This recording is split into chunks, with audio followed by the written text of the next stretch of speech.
Salamun alaikum, dear brothers and sisters in Islam and humanity. Welcome to the alhaq.com podcast, episode X, 10th episode, where we peel back the layers of darknesses with the light of the Quran.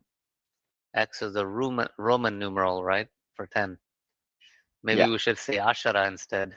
Folks, as we speak, the eyes of the world are locked on the Persian Gulf. They're watching a brutal, kinetic conflict play out in real time. Blockades, drone strikes, naval standoffs, and an international coalition attempting to force open the Strait of Hormuz. On paper, it looks like a simple equation of brute force, massive military power pressing against a regime under siege. But history tells us that iron and gunpowder only win the first battle. They rarely win the war of ideas. If you want to know what happens after the smoke clears, you have to look at the invisible law of nature that has governed civilization for thousands of years. The strategy of absorbance. I coined that phrase. Some societies operate on a brute force ideology. They believe might makes right, so they focus entirely on physical strength. Other societies focus on art, culture, intellect, beauty. But when a militaristic society overruns a culturally sophisticated neighbor, the brute force victory always comes at a steep cost.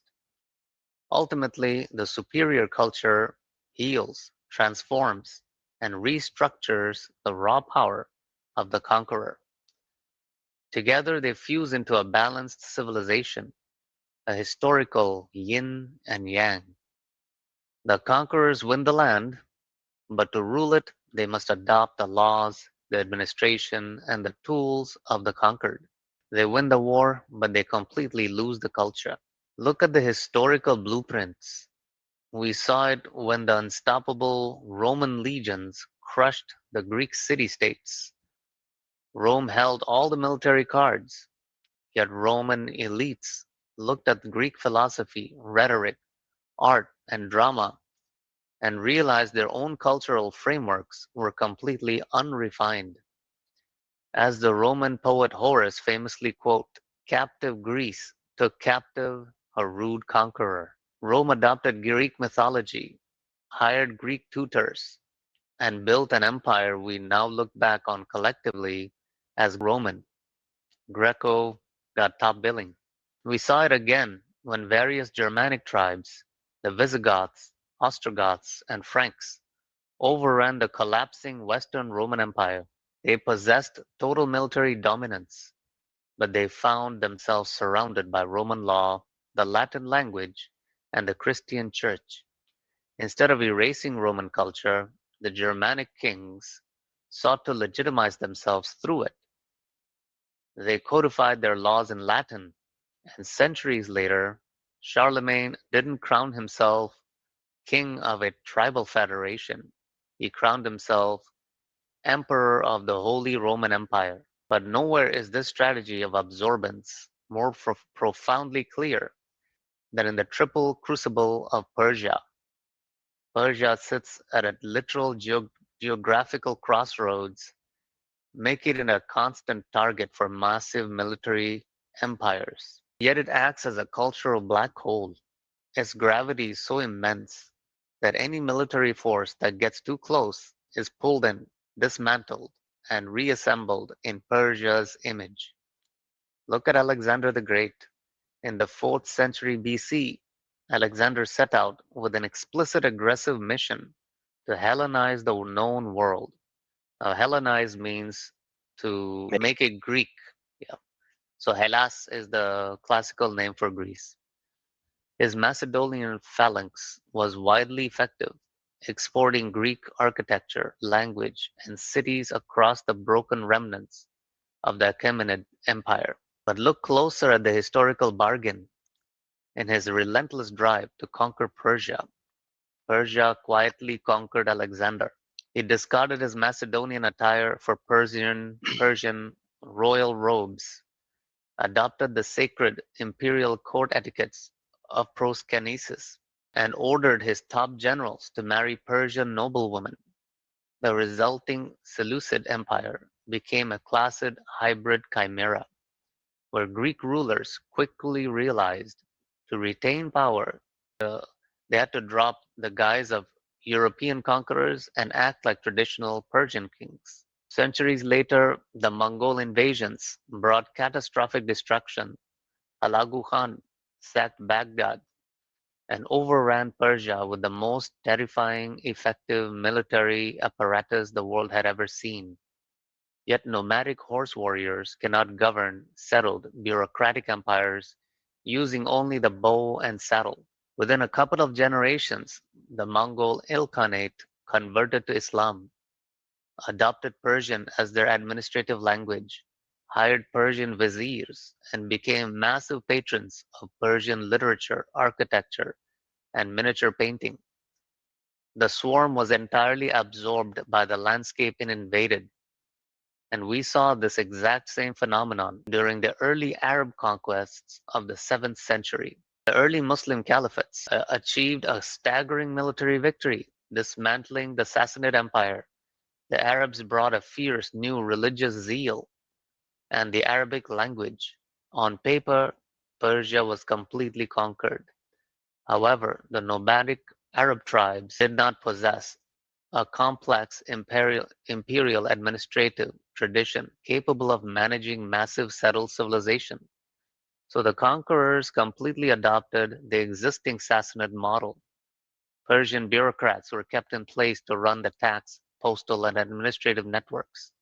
While Persian adopted the religion of Islam, they fiercely protected their language and identity through movements like the Shobiyah.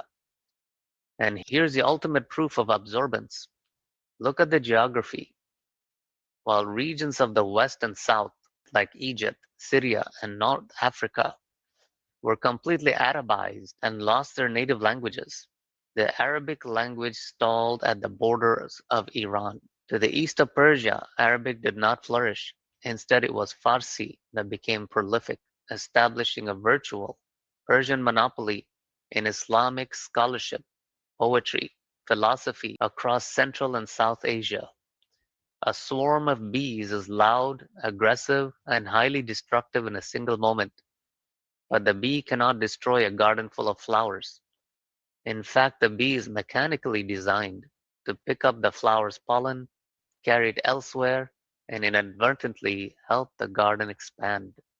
The sword gives you the territory, the existing culture dictates how you live in it. This isn't just an ancient historical cycle. We see it happening right now. The modern digital landscape. Look at the world of artificial intelligence and software development. When a time-bound developer or a tech company faces compressed market pressures and brutal timelines, they don't build from scratch. They are forced to adopt existing open source technologies, stitching together disparate systems, code bases, and pre-trained models. They solve the immediate problem. They conquer the deadline, but at a cost. They create a chimera, a hybrid beast running on infrastructure they didn't invent and whose foundational biases they cannot fully control. The conqueror always adopts the tools of the conquered to survive. And this exact systemic patching happened to early custodians of the Quranic text. The simple, unadulterated system of the Quran was rapidly introduced to the world, but the people who carried it were soon forced to govern vast complex populations under immense pressure. To build an administration, a legal framework, and theological system on the fly, they adopted what was already on the shelf. The ones who brought the religion were soon replaced by existing systems, integrating the religions and philosophical frameworks surrounding them, drawing heavily from Jews, Christians, Zoroastrians, and Yazidis. The result? A massive influx of external narratives, philosophies, and folklore, collectively known as Israeliyat, deeply embedded into the fabric of traditional Hadith corpus. But the final twist of the historical cycle is the most deceptive. Centuries later, institutional scholars began using the very same admixed, hybridized corpus to point fingers. They weaponized the label of Israeliyat against anyone who challenged their orthodoxy, accusing others of relying on corrupted external traditions while completely glossing over, hiding, or remaining blind to how they themselves were more guilty of doing the exact same thing. On this episode of alhaq.com, we're tearing down the historical blindfolds. To help us explore this topic, I'd like to introduce our guest, who's a prominent contemporary South African researcher, writer, and thinker, deeply embedded in the analytical text first movement. Coming from a South African Indian background, his work is characterized by a refusal to rely on standard, institutionalized paradigms that dominate traditional thought. So I'd like to welcome Anwar Shaik to the alhaq.com podcast. I keep saying Imana. Assalamu Salamun alaikum, alaikum. Shaik. It's a privilege and an honor to be part of your podcast today, Brother Umar. I also want to congratulate you and your team for putting together a very professional, good-looking production. And I've looked at a few episodes, and all I can say is congratulations. And I wish you all success and that it will grow from strength to strength. Just keep going at it. Thank you for hosting me. Bye, Danki. That sounds good. It's Yeah. absolutely lekker having you on the show. Welcome, bro. That's the lingo. That's my language. Look, my ex-frau is actually from Durban, your hometown. So I spent Really? plenty of time around the charos from down there. Oh, really? I've never actually Wow. been to South Africa, but I've heard my fair share about bunny chows and braai, Uh, about the pitos and the rotios and the yeah, yeah, sambars. yeah. Now, Durban is a world on its own. I don't think we can compete with Durban when it comes with authentic South African Indian culture. Western Cape, of course, has got its own unique culture, and Mhm. the Afrikaans language, as you've eloquently uttered a few phrases and words now there beautifully. It's of course much part of Cape Town. It was born out of the mix of Malaysian slaves and all the traditional indigenous Khoisan people. Today they just referred to as colored people, but they hail from the original Aboriginal people that were lived Khoisan. And so they adopted Afrikaans, and the Malay people adopted Afrikaans, and the whites also created a new Afrikaans out of the Dutch. And that is Right. where those words, donkey and kwai and lekker, those are all very indigenous words here that grew out of this of all the cultures here in this part of the world. Fantastic. As you know, here at alhaq.com podcast, we love to feature prominent thinkers and personalities in the Quran alone space. I'm very interested to know about your history, background. Can you tell us something about your upbringing? Yeah, I was thinking you're going to ask me that one, and what am I going to say? Because I've listened to some of the others. And for an old guy like me, you've always got too much to say, and you have the risk of boring people with your long stories. So I thought, let me rather give you a little few snapshots, and just, I think, pivotal points in my life. Right. Maybe if I can sketch the background. The whole world knows that South Africa was a hotspot. It was like Kashmir or like Palestine approximately something years ago, I think So the 30 years ago. apartheid. Yes, so it was a very hot spot. The place was burning here. There was a civil going on here. I myself, in my prime of my youth, during the climax of that civil war, or we called it a struggle, the liberation struggle. And we go back many generations, you see. So my father was born here, and it was only his father that settled here, maybe early 1900s. So we are kind of third generation. So we are very integrated into the local culture. I maybe 5 words in Indian language that my mom or whoever took down. And now that I have an Indian daughter-in-law who was born in India, I now am able to practice those 5 words. At least now and then I can test those 5 words, and I'm learning a few more from her. So we've been very integrated in the local community, and so we got caught up in that war, that struggle, and that really defines, I think, my formative years when I was at high school and university, and I was completely caught up in it. So I ended up going through more or less everything that you could go through, including being beaten up in the streets, being arrested 4 times, I think the fifth for fairly long, without any charges, just sitting in a prison cell for 4 months. That and so it was more or less until I reached the age of about 25. So those were the formative years, you see. So I became hyper conscious about social issues, about injustice, about racism, about people being abused and advantage of, especially the poorest of the poor in our country. And so that made me, of course, as Muslims, I mean, we other religious people realize how seriously we take our religion. We always try to see, I'm going to be a Muslim and be part of the struggle, because the struggle includes a bunch of atheists and Jewish people and, non-people were fighting in the struggle in this war, in the liberation movements. But you try to think, how do I preserve my Muslim identity? And so we found that the Quran had sufficient verses that could justify a social activist agenda. And that is why when I read the Quran, I found, wow, check this out. It says here, and why should you not fight in the cause of God and the oppressed, men, women, and children, whose cry is, our Lord, rescue us from this place, whose people are oppressors, and send us one who will help, and send us one who will save us. And there were verses like that. And I realized, no, man, this struggle is not antithetical to my Islamic identity. I'm going to fuse the two.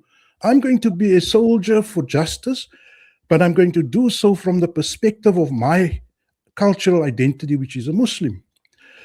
The only problem I didn't realize was that by doing so, I had invited the unhappy response of the traditional religious. And suddenly we found ourselves in an argument with them, because they were telling us, what the hell are you doing in these black townships? Those are not Muslim. Why you want to help those people? Wow. They use the word, they are the kuffar.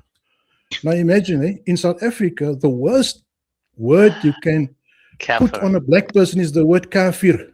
Yeah. And they would say those are the kuffar, the plural of kafir. Allah. And it is the swear word, is the N word in South Africa. That's right. But, children who are going to teach in one school in a black township at one stage, because they didn't have a teacher for almost the whole year. And I was a mathematics teacher by that time. And I went there every day and I taught. And I received serious backlash from the traditional leadership. They called us communists. They called us atheists. They called us, we want to work with a kuffar. And these, right. Not all the Muslims, though, but I must say there was acquiescence from 80%. You see, that's always the problem. It's those few leaders, minorities. Islam, yes, they get the silent support of the others. Don't back you up. So, but we with the great grace of Almighty Allah in 1994, when this country transformed and the black people took this country. And then suddenly our positions were 180 degrees reversed. People like us who were in the struggle were now celebrated, you see. And many of us, the new several Muslim ministers, the white rulers, and suddenly there were 3 or 4 famous Muslims in the cabinet. Even now you will remember of the famous minister Naledi Pandor, who is the Minister of Foreign Affairs of South Africa, who was behind the South African case at the International Criminal Court, the State of Israel. There were Muslim ministers, and Naledi Pandor is known to us. I mean, her family are very, very, very close. She's got some my age, very, very close. So the thing, we scored a brilliant achievement in 1994 when suddenly our effort, which was never done, we never thought we were going to score that victory. We thought it's going to be a fight till the death. One day our children will maybe have in this country. But suddenly overnight, there was our friends who were running and things changed a great deal. So yeah, I mean, you stop me Just wrong. Yeah. no, just I just wanted to do the couple of questions because I'm very curious about these events. Now, do you see a market between the way affirmative action programs were implemented between, let's say, Mandela and Thabo Mbeki? You see, Omar, the problem with any other country is there's always the lobby groups. And Mm, South Africa has traditionally been a little Zionist fiefdom. I mean, I'm just saying the companies, our Fortune 500, you can say, the companies. And our companies are very powerful. They control the mines, they control the resale. They're very powerful. And they always had a very favorable opinion of Israel. And unfortunately, when the black government comes in, they realized that if you have power, political power, doesn't mean you have financial power. So the financial muscle stayed in the same people's hands. oh, And wow. your question was, how Yep. do the political yet to man today, unfortunately, we face ourselves, we find ourselves, even the government that was brought to power by us, we challenged them because South Africa still exports coal to Israel. Mm, South Africa is one of the main coal suppliers to Israel. So in many other ways, even the embargoes against Iran, and the beautiful background you sketched, how the basic Persian history of but South Africa has taken a very sort of cynical approach when it mm. comes to real politics, made good sounds. The actual actions on the ground don't match the rhetoric at the International Criminal Court. And so, yeah, today, unfortunately, we who have been in the struggle for justice find ourselves fighting with our own government now, but not the same fight, because we're not fighting a colonial power, but we're fighting our own people who have succumbed to global forces and Say economic. then that even though the colonists are no longer in power, they're still colonized the minds of the They're not in political politicians. power, but they probably in any other form of power, like cultural power, economic power. Absolutely, they I still see. have, and it's changing. I wish I want to be that when I meet. You see, we have white neighbors. We live with white people. We this is the same country. We call ourselves South, and we don't have animosity with our white countrymen. In fact, last night, a family member of mine came back from the Mood flotilla. They were beaten up and tucked into a jail cell for 2 days and released. She arrived last night at the airport, and there were many white activists that met them. I would say, although there's still a hegemony of Western culture, I think it's no longer clearly white black, so it Mhm. could be just we have a satanic versus godly showdown here. SubhanAllah, you're absolutely right. That's a very good dimension to look at it with. Now, what Mm. about the Pan-African struggle?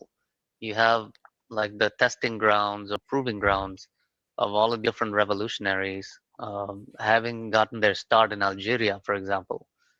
Trained in Algeria, Castro, Che Guevara, Mm. all these Yeah. different. There's also the effort by the late Gaddafi, Muammar Gaddafi, on Mm. trying to unionize, like the African satellite. He launched the African satellite, and he was trying to get all these different countries to work together. Does South Africa as a nuclear power, right? South Africa as a nuclear Mm. power. Does it Yeah. have any designs in working with other South African nations as a fairly advanced to bring other nations under the umbrella of modern technology and Mm. administration?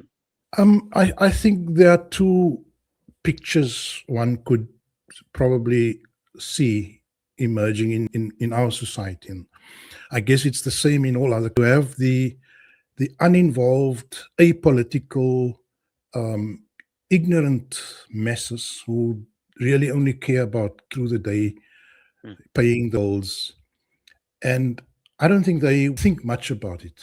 In fact, we are going through currently the worst type of anti-immigrant um, demonstrations and so on, especially in the Durban area. But Mm, over the weekend, right, I think there was a local demonstration also. They're not very well attended, but they get a lot of social media. So when South Africans are anti-immigrant, it's mostly anti-African. South Africa as the economic powerhouse of Africa, with a very well developed industrial um, and also a very well developed social infrastructure, free hospitals, free university, living conditions, etc. So we are a magnet for a lot of the African states, and we have probably 2 million Zimbabweans. We probably have 500,000 Malawians. We have from Ghana, from Nigeria. We have a whole lot of North African Algerians. I think at this point, I think South Africa has about 5 or 7 million Africans here. And the attitude is extremely negative towards foreigners, especially African foreigners. Now, could that be because the media projecting in a certain way that Africa is, they're taking your jobs, they're putting pressure on the health system, they're putting pressure on social services? Yeah, I guess that is what the media will do, because they're always trying to discord between the people. I think the same is in Europe and America. You show them a boogeyman so that they won't look at the real taking their jobs, AI and whatever other forms they use to strip people of earning a living. So the right. same is happening here. And so just say the intelligentsia, some of the political, especially those who are active in the politics, more left-wing politics, have got a very keen sense of African solidarity. Mm, We, of course, promote it all the time. I mean, if any opportunity I have, I promote solidarity amongst the African states.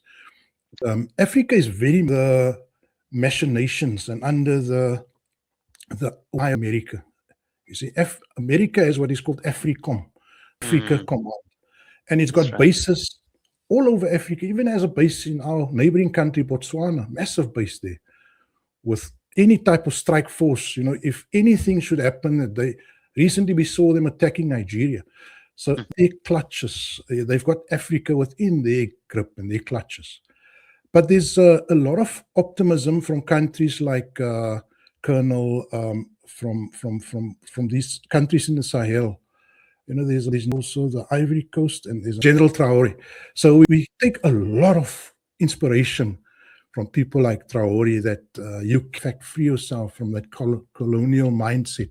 And he's done so many amazing things. I mean, if you look at his achievements, hundreds of schools. He asked us help, and they told him they'll build 300. He said, no, we don't need mosques, we need schools. And it's that epitomizes the type of intervention that the traditionalist Muslim wants to do. Give that's them right. mosques when they need schools and electricity and, equipment. So I think Yeah. there's a lot of solidarity with Africa amongst intelligentsia, right political circles, but there's also a lot of ignorance amongst, the rank and file people on the ground. So you had I just catch up the audience on a few concepts that are of unique to South Africa, where white administration brought the old world thinking to the modern age, and they were still considered a Western country, whereas they were what, less than 10-20% white at that time.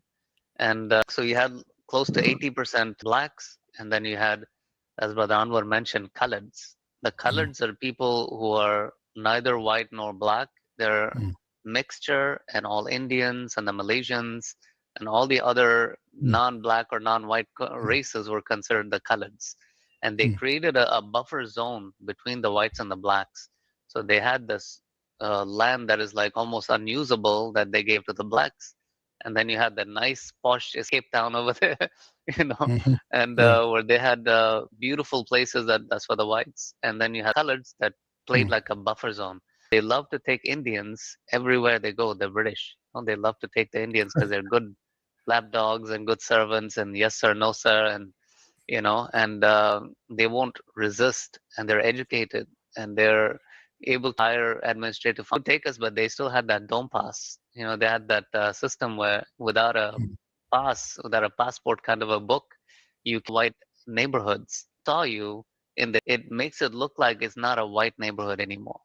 So police would come and harass you, ask you, do you show me the papers? Show me your Yeah. permission of you can be here. Mm. And Yeah. so if you don't show it and if you lose it, you'll get beaten, you know? So that's the background. And so they created this buffer zone where the Indians were a little bit more privileges. The coloreds were giving more privileges than blacks, right? So that made the Indians think that we're superior to blacks. So, Divide and conquer. yeah, Yeah. so I've Yeah. heard this from a lot of Indian South Africans. They Mm. casually call the blacks the Kafirs, you Mm. know, like Mm. even though it's a derogatory term, like it's using the N word, like was said here in the Yeah. US. You don't hear that among Indians, most whites. You don't hear people casually throwing that about. But the blacks of South Africa have received two-tiered racism, you know. So, and the genius of the strategy is that they didn't have to convince the whites are superior to them, because by the same token that the Indian believes that he's superior to the blacks, he's now going to automatically put the whites at a higher tier than himself, Mm. you know. So that Yeah. mental colonialism and the way Mm. that is structured, I just wanted to catch up a bit about the background on that. Mm. Now, the ones who are anti-immigration, are they the Buddhists or are they also Indians? No, funny enough, it's a broad spectrum, but of course, the poorest of the poor, those people who are finding that they are competing for very low-level jobs, are the most immigrant, because Mm, you see, we have a very, very, very, very big unemployment rate. I think something like right. 40%. And so if you have, like, I guess what I've seen on TV is that you get Mexicans coming over the border, less wages, working harder, more hours, even local low-level labor. They don't, the very low-level type of manual work, they don't want to work as hard as the desperate people coming from Malawi and Zimbabwe. Those people are prepared. They've got no work hours, and you can pay them absolutely rock bottom wages for the day. So Mm, the people that are most immigrant are those people actually that are being pushed out of the employment market by these.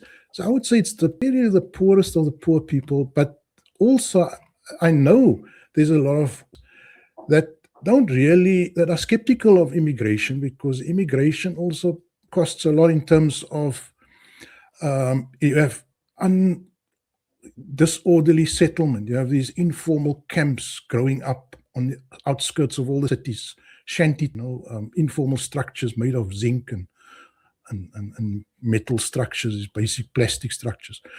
So for that reason, I guess it happens on the outskirts of an Indian area where the people are fairly conscious, prestigious, nice-looking area. They would object to it, and then. But I think the biggest challenge comes from those who feel that they compete with these outside people. But like I said, there's a lot of education that is required. When you have society properly, you can actually benefit. We have a lot of skilled Zimbabweans coming here, very good artisans, bricklayers, plumbers, even teachers. We have very good Pakistanis who are skilled in certain areas.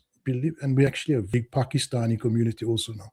Very nice. They've given us the joy of Pakistan cuisine and Indian cuisine, and like we've never had authentic. So if you do it in a nice way, I think we will be rich and even become a much. South Africa is vast. We have a lot of land. We're not a poor country also. Lots of minerals, you know, the gold. beers. Yes, if we structure this country, it'll be a home for everyone. But I think government is very weak. And for the first time, our government has dropped below 50% now. The liberation movement that took control with 66% of the vote in 1994 has just hit rock bottom at 39% of the vote in our recent elections. Wow. To the point where they are now forced to have a coalition with other parties. So I think politically, maybe there's going to be a wake-up call for them to put in place, implement. We've got the best policies, but we have a very, very weak, ineffective administration I to see. carry our immigration policy, whatever policy. So there's lots of corruption at the border. You bribe the guards and anyone can just walk through and come into South Africa. Like even in South Africa, you have this concept of collective punishment, where back in the days of a man was to commit a crime, let's say he came into the white area and raped a woman or something, and what they would do is they would find out where this guy is from, his village, and they'll just go spray those guys with bullets, you know. And crime statistics before at the time of apartheid, where the crimes against blacks weren't even made South Africa look like a very low crime area. And then after Mandela took, we had to count all the crimes. Sure. And now suddenly Joburg became like the crime capital of the. And I wanted to talk to you a little bit about the concept of that you just now mentioned. Now, there is this concept of building communities with a settler ideology. So, for example, have you ever heard of this show called Little House on the Prairie? Yeah, I've heard of some episodes. Yeah. Okay, so my family loved that show and the whole thing, And this guy in nowhere in the middle of the U.S. basically, he's wagon horses and goes hundreds of miles. There's no roads. He has to cross. He has to go all over the place, and then he goes small town, gets a land, and settles. Minnesota, exactly. And it's based off of a real story. Yeah, that's right. Laura Ingalls or something that wrote that book. And so what they did is that, they have a small town, they have law and order, they have administration, they have ways of doing things. Of course, the crooks and, things are going to happen as part of the drama. But, a group of white folks go in the nowhere and settling peacefully. They're not looking for someone else to jobs, And this is from the 1770s. I'm sorry, in 1870s, over 150 years ago. And they're not looking for else to tell them, here's a job for you. You have beings, you have jobs. It just goes hand in hand. Thousands of years ago, people weren't looking for that. A central administration that's going to jobs to you. So this whole, we're kind of in the late stage capitalistic model where we're running everything through the system. And so we talk about education and we talk about building communities. We're trying to build communities on an infrastructure that's already been handed to us, along with where you send your children for education, where you go for health care needs, everything the system is going to provide for you. You have a situation where parents don't trust their children, children don't trust their parents, brothers don't trust, So in order for you to function, and so you have to place that trust somewhere. Let's say you want money. You can't give it to your parents. You can't give it to your brothers. You don't know if they're going to give it back to you. So now you have to trust the banks.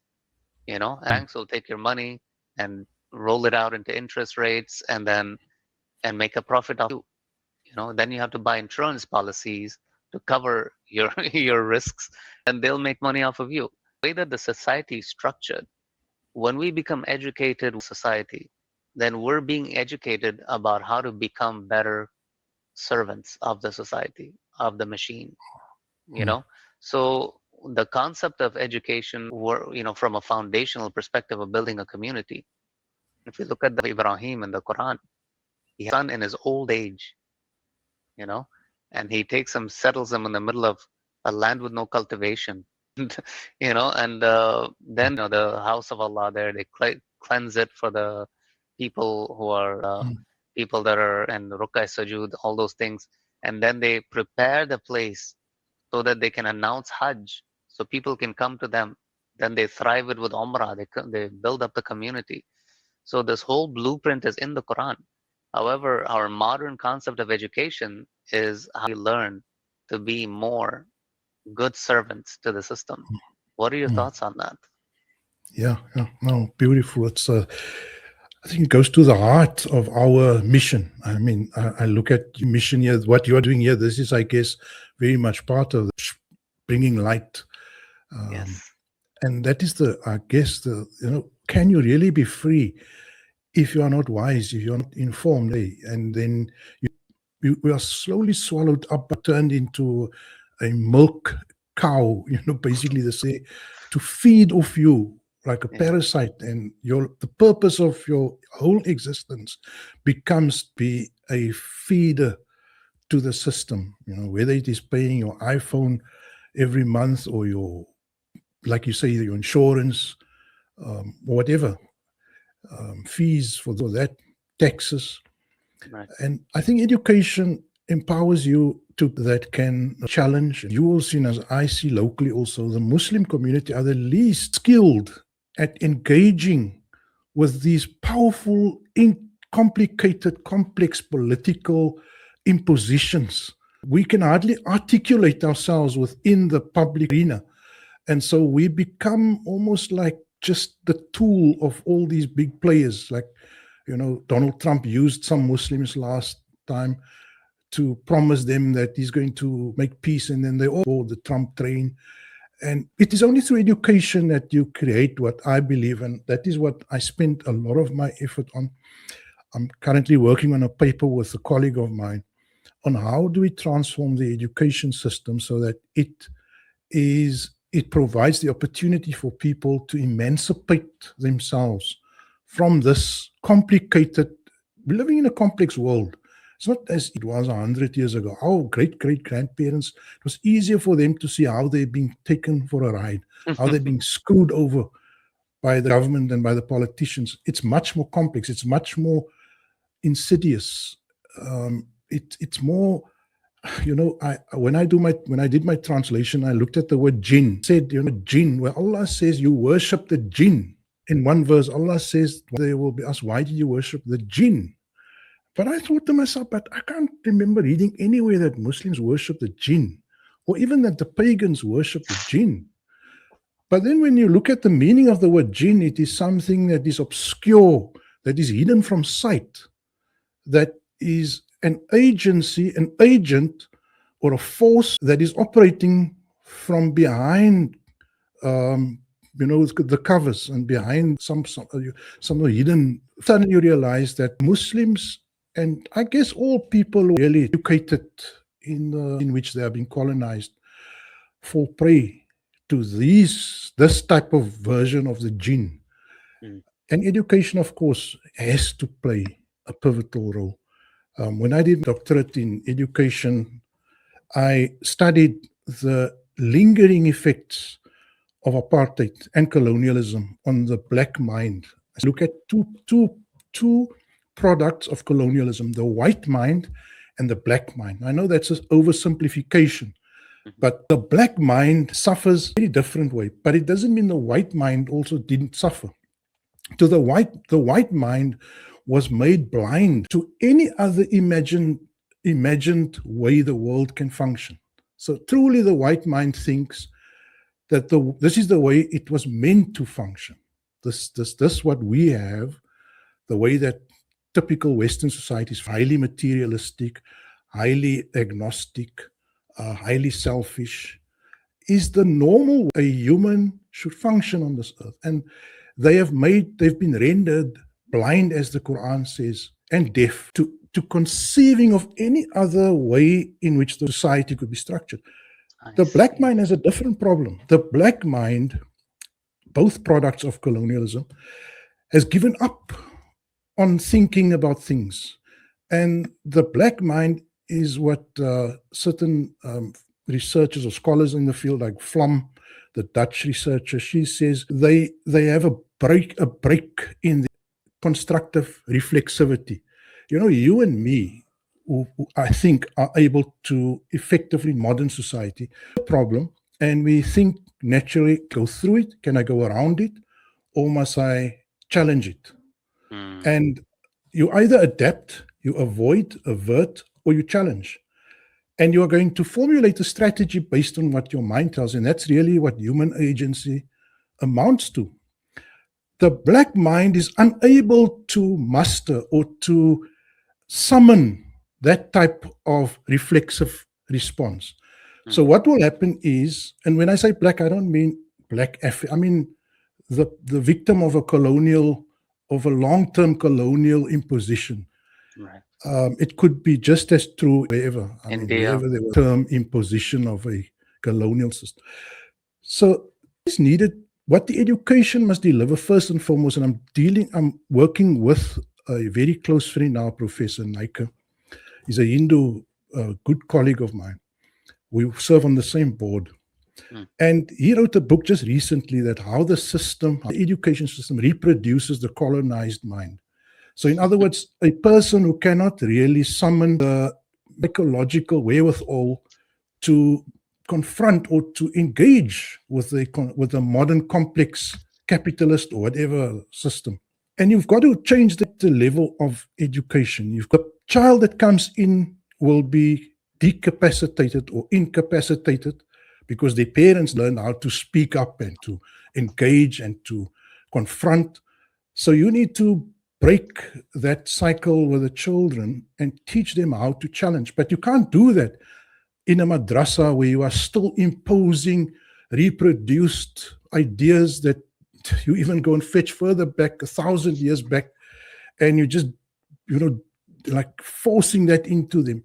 Our madrasa system is hopelessly insufficient or unable to liberate the Muslim mind. And where our project comes from, our project is an education project. I guess yours and mine, is we are trying to free minds, and not just free them with knowledge, but also free them with assuming the courage and the will to challenge the system. And it's key in the education system. Now, how do you do it? That we need to have the experts sit down and say, right, where do we start? What does curriculum teach? How does it teach? Are we having children sitting in rows listening to the teacher, or do you actually have to sit around the teacher and discuss instead of being told and memorizing whatever? Yeah. So fully there was a reason I asked about the question about Mandela's politics versus, and that was to address it just now made. They say Mandela was a Xhosa tribe, right? And he was Becky was and Becky was from Zulu tribe, right? So he was a Zulu, right? Becky, Tabu Mbeki. I think he was Zulu, yeah. So they I'm attribute. not sure, subject to correction, but yeah, okay, yeah. And so, I mean, they attribute the shift in policies to more peaceful person having soft, affirmative action policies versus Becky had a. So just to tell you, the rule that they changed has done is that if a black man wanted a job and a white man wanted the same job, they were both equally qualified, then the job should go to the black man. You see, so this was the new law in South Africa. It was part of the affirmative action program. To add something, Mbeki was from the Xhosa ethnic group. Oh, he was. Okay, my mistake. Okay. So he wasn't the Zulu then. Yeah. Okay, so but it makes sense. Yeah. Yeah. That the Zulu would be more. That's right. So then that's what I was told. So I guess I was mistaken. Anyway, the point is that this type of affirmative action program, for which many white South Africans left South Africa in hordes after the apartheid. They said, man, it's all going to the dogs and, the blacks are taking over, and now they have affirmative action programs where even if they're less qualified, they would claim they were jobs, And then what they started to respond with is to say, no, the white man and the black man, the same job. The black man was far less qualified, therefore we give it to the white guy, So then Becky's policy was, okay, if the black guy is less trained or qualified, you train him. So the responsibility of also on the company. Yeah. So now that even more exaggerated, So the reason I was asking about that is because now when you're trying to counterbalance the injustices of, as you know, colonialism, sometimes there's a strategy. We need to equalize immediately. That becomes like virtually eradicating everything that's already in place. And the other softer approach says that let what's working and let's just or phase it in, gradually. What are your thoughts on that? It's a tough one. This country's got lots of say you've got to. The white teach the black guy how to be how to be my boss. That's what it amounts to. I was in a similar situation. I mean, I was working in the public service in government I think from 1996, I joined some government kind of, and yes, and the Indian guys and the colored, so-called colored, people who had a decent opportunity to get education.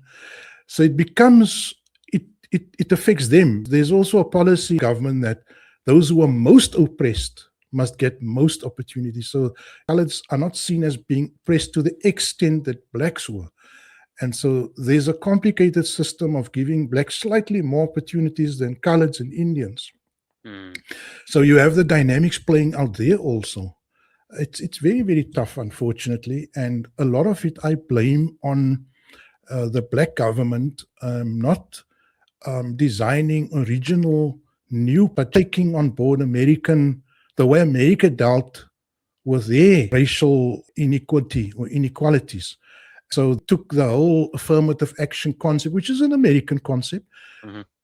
I've never, you see, South Africa as liberation movement that ranges from those who are fairly moderate to those who are more creative and very original, authentic African in their thinking. Where the moderate opposition is also very, very atheistic, very secular, which is the current government in power. Black, but that component of the black community that is not very highly religious or traditional African. Now, on the extreme outside, you have parties like the EFF now, and also the MKO, which is a Zulu party. Zulu-based. It's more Zulu there. And the EFF is not racial-based or tribal-based. But the new Mkhonto Wesizwe party is extremely ethnically based in terms of the Zulu heritage. The Zulu land of South Africa, which is the tropical northeastern part of South Africa, near to the biggest nature reserve in the world, the Kruger National Park, bordering Mozambique, is the last territory in South Africa that was conquered. You see, so the Zulus were the final ethnicity that was conquered by whites. And it only happened in 1860, 1870. So after we're talking brutal about Zulu wars, where the yes, whites in lost a fact, lot there of were men. some of those wars, like the Great Battle of Izindlwana, where the Zulus defeated the British Empire in one battle. Unfortunately, the British just got more soldiers and came back. But for once that the Zulus conquered or defeated the mighty British Empire at its height in 1870, it's still commemorated amongst the Zulus, the greatest battles in history, under the leadership of I think Dingaan or Shaka Zulu. Yeah, so you will always find that the Zulu has still got a lot of that agency left. They're just whatever means possible confront the system. And so Natal is a very troublesome province for the government. And right now, Natal completely turned against the central government. It's got its own unique identity. Part of the KwaZulu-Natal. Is it part of that? To add something yes, also, it's part of the KwaZulu. I looked it up. Shaka Zulu didn't engage with the British. That was later generations. Okay, that was earlier generation. After the so fact, apologies. Yeah. That could be the descendants of Shaka Zulu. I think Shaka Zulu was more in the late 1700s. Yeah. Figure in the late. So like these were the descendants. Say again? Early 1800s. Yeah. Thank you for that. Yeah, it would be descendants of Shaka Zulu. That would have. But by that time, remember, the British had made major inroads into territory and conquered much of the land of this. But still, the Zulu did remain the most powerful and most traditional tribe. Of course, the intelligentsia comes from the Xhosa people. The Xhosa people are the most intermingled with the Aboriginal. Now, there's also the Aboriginal, who are very short, lighter-skinned people with a slightly Chinese feature in the eyes here. And if you look very carefully at Mandela, you'll see there's a remnant of some Chinese genetics in his. So he is Xhosa, and the Xhosa is the tribe that most intermixed with the Khoisan. Now, the Khoisan has the narrow eyes and this funny kind of Eastern Mongolian kind of feature. And so, and maybe that is why the Xhosa is more mellow. Who knows? I don't know. I find friends, and I do find them to be very, very kind, soft hearted people. And they always, just by common word on the street, the Zulus are much more tough to fight than Xhosa. That is the common understanding that we have here. Yes. I see. That maybe the Bushmen, the Kalahari, are they closely related to the Xhosa? Yeah, Yeah, no, that the Bushmen is the very earliest humans in southern, dating back 15,000 years. Now that's long before the Bible, Ibrahim, Nabi Ibrahim, and all of that. 15,000 years. I have rock paintings here, and I just went to visit at the end of last year. I went with my daughter, and we traveled through some of the caves, very deep rural here, mountainous areas, tough terrain to get to. But there you find the home of the Bushmen, deep in the mountains, with all sorts of beautiful rock paintings. And so the Bushmen was the original people, but they never really established a culture or a sedentary kind of lifestyle. It was always nomadic. It was only the Khoisan who is genetically comes from the Bushmen. But the Khoisan are the Bushmen that actually acquired animal husbandry. So they were acquiring, animals for stock and for, whatever they used. And they built up a herd. When the first white man arrived at the shores, he wrote from me, there were 500,000 of cattle here being owned by the local Khoisan people. They were a highly developed society, as opposed to the Bushmen, of course, who basically lived on hunting in the mountains and in the rivers, whatever they could live off. The Khoisan built a kind of a society, I wouldn't say a civilization, but a functional working society, where there was neighborhoods, there were houses, there were villages, pretty much, I guess, like the North American Indian traditional, North American people. They actually had a very, very social structure, and that was the Khoisan.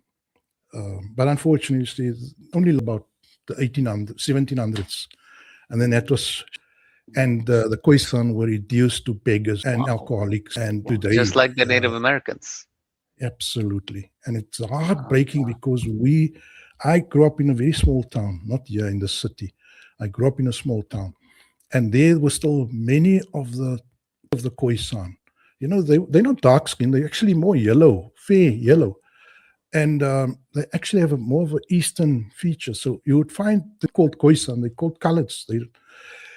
And I looked at often, and while I was working in these deep rural areas, mountainous areas and so on, and I would see them still living there, riding on the donkey carts and so on. And I would think, you guys are the kings of this land, man. You shouldn't be the scum of the earth, discarded here. Many of you are alcoholics, and you used to rule us. And so it's very, very sad what happened to people. But fortunately, the Muslims, you see a lot of those same people converted to Islam in about the late 1700s, when a famous Malaysian warrior arrived here by the name of Tuan Guru. It means Mr. Teacher. That was his title that people gave him. He had a long name, Khadi Abdul. His family went from Yemen, and from Yemen they ended up in Trador or somewhere in Indonesia, and there they waged a war, and he found his way here as a prisoner.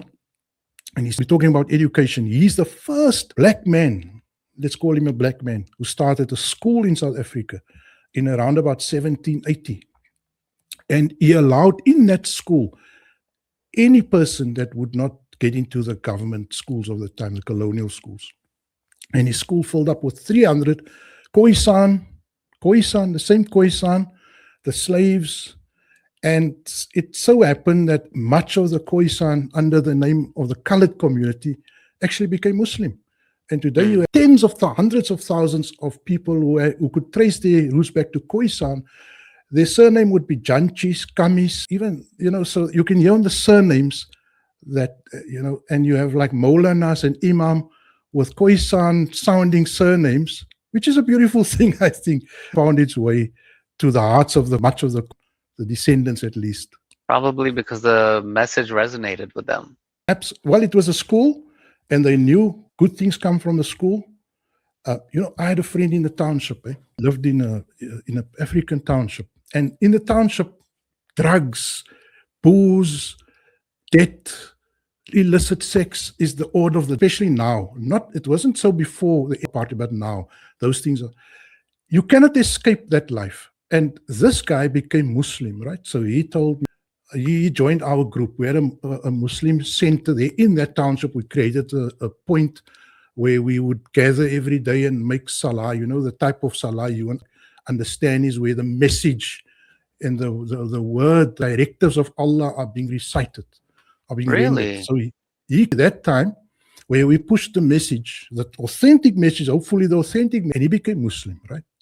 Then his grandmother phones me one day, his Christian grandmother. After many, like 2 years, she phones me. She says, I want to have a word with you. And I went to his mother. I know where they stay. I said, hi, auntie, what's up? She said, I want you to have a talk with my son because he didn't go to mosque for 2 weeks. She's a very, very Orthodox Christian, like practicing Christian. She tells me, please have a word with him because he doesn't want to go to the good place that is making him, Wow. in broken English.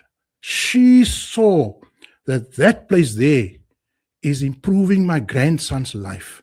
It is elevating him. It is liberating him from this world of drugs. He'd be a drug merchant.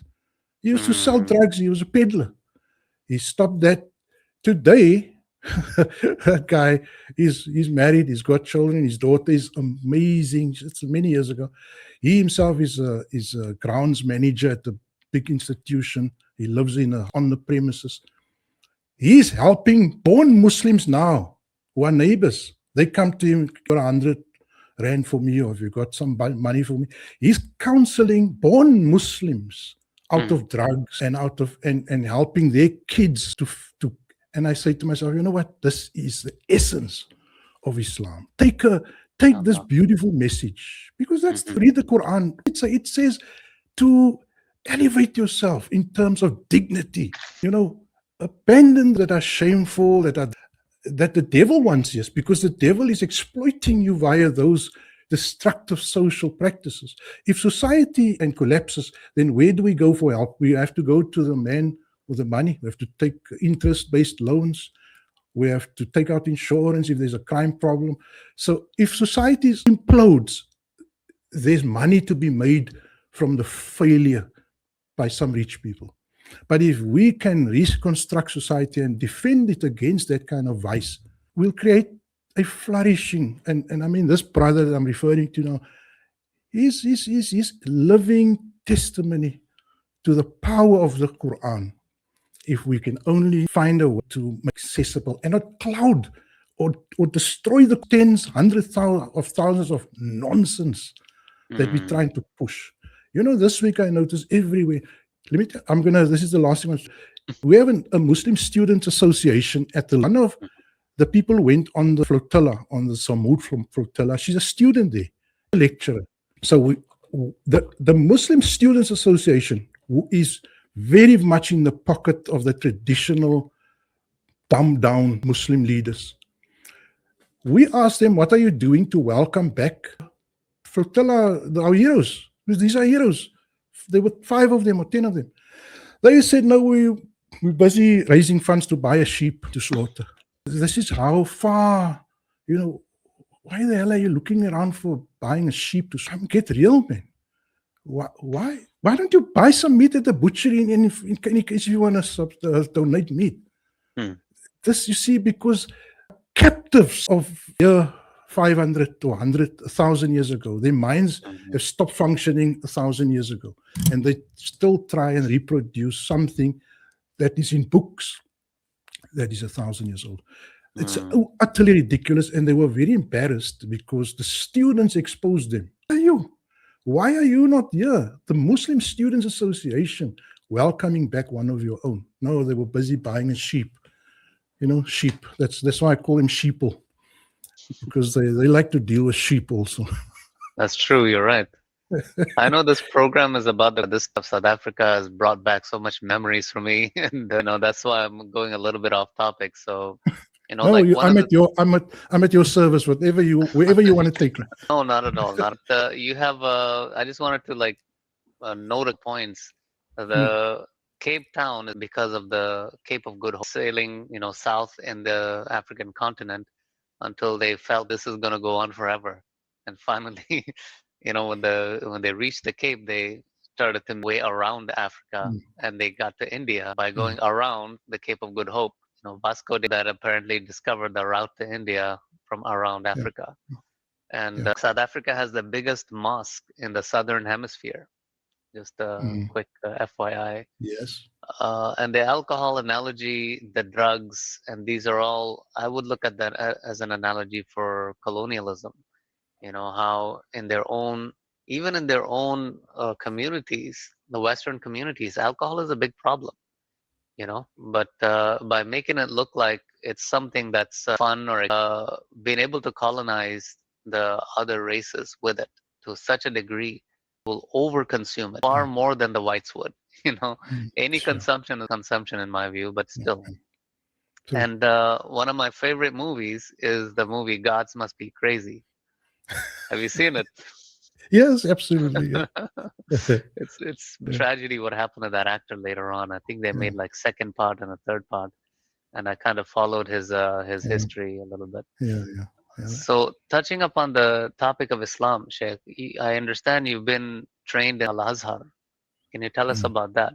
Look, I was trained. I went there with very good intentions in 1991. I always took a keen interest in my religion of my parents and whatever. I Mm, inherited this religion from them, and I think after dealing with the local mainstream traditionalist clergy, I was so disillusioned that we reached a point in 1991 that guys said, "We will not bury you if you die. We will not marry you if you want to get." And they took a position like that. And I was at that time still in a smaller town. So we were very sort of like threatened by not being able to receive a Muslim burial. And that was the fear that my family felt. And my family were always very stood together, 4 brothers, 2 sisters. Many others also in a wider zone in our greater clan that stuck together with us. And they decided, look, I think it's better if you go to Egypt and see what these guys are learning there, so that when you come back, at least you'll have credentials so you can fantastic. bury us and so on. That was at least one reason. And Wow. at that point in time, life was kind of like not going anywhere. I had a lot of debt, and I just started working I thought, wow, it would be from all this. I just married, and I thought it would be great to get rid of all these responsibilities. And my brother said, "Will you just go and come back when you know enough?" Mm, So that led me to Egypt. And in Egypt, I discovered a complete wilderness when it comes to society. mm. It's how that country survives is only the grace of Allah. There is no way that you can survive with so much petty corruption, Hmm. and it's a small surface area, so they on top of each other. And so I enrolled at the Al Azhar. When you come there for the first, no, I did go through one of the local clergy. Um, he was a kind of he's passed away now, but he was prepared to non-traditional men a chance to go and some studies. Egypt, there were at that point, there were lots of Americans, it's an international school. And I met some very good guys from the US also there. I still have fond memories of them from Oklahoma, and we had a Red Indian chief that the whole tribe became Muslim, Oh, wow. and he was sent there also like me, go and learn and come and teach us. So I did more or less what I was for my clan, he was for his tribe. So I went there and I went through the program. And in my first year, by that time I had already gone and done quite a bit of secular education in South Africa. I was 26 years old. And of course, South Africa might be a third world country, but the experience we have, South Africa is a very unequal country. So I, for example, live in conditions that I would probably not find much different to some area in Los Angeles or in London. It's organized, the streets are clean, we have regular rubbish removal and everything is fine. Postal services, there's it's fairly okay. And it's safe.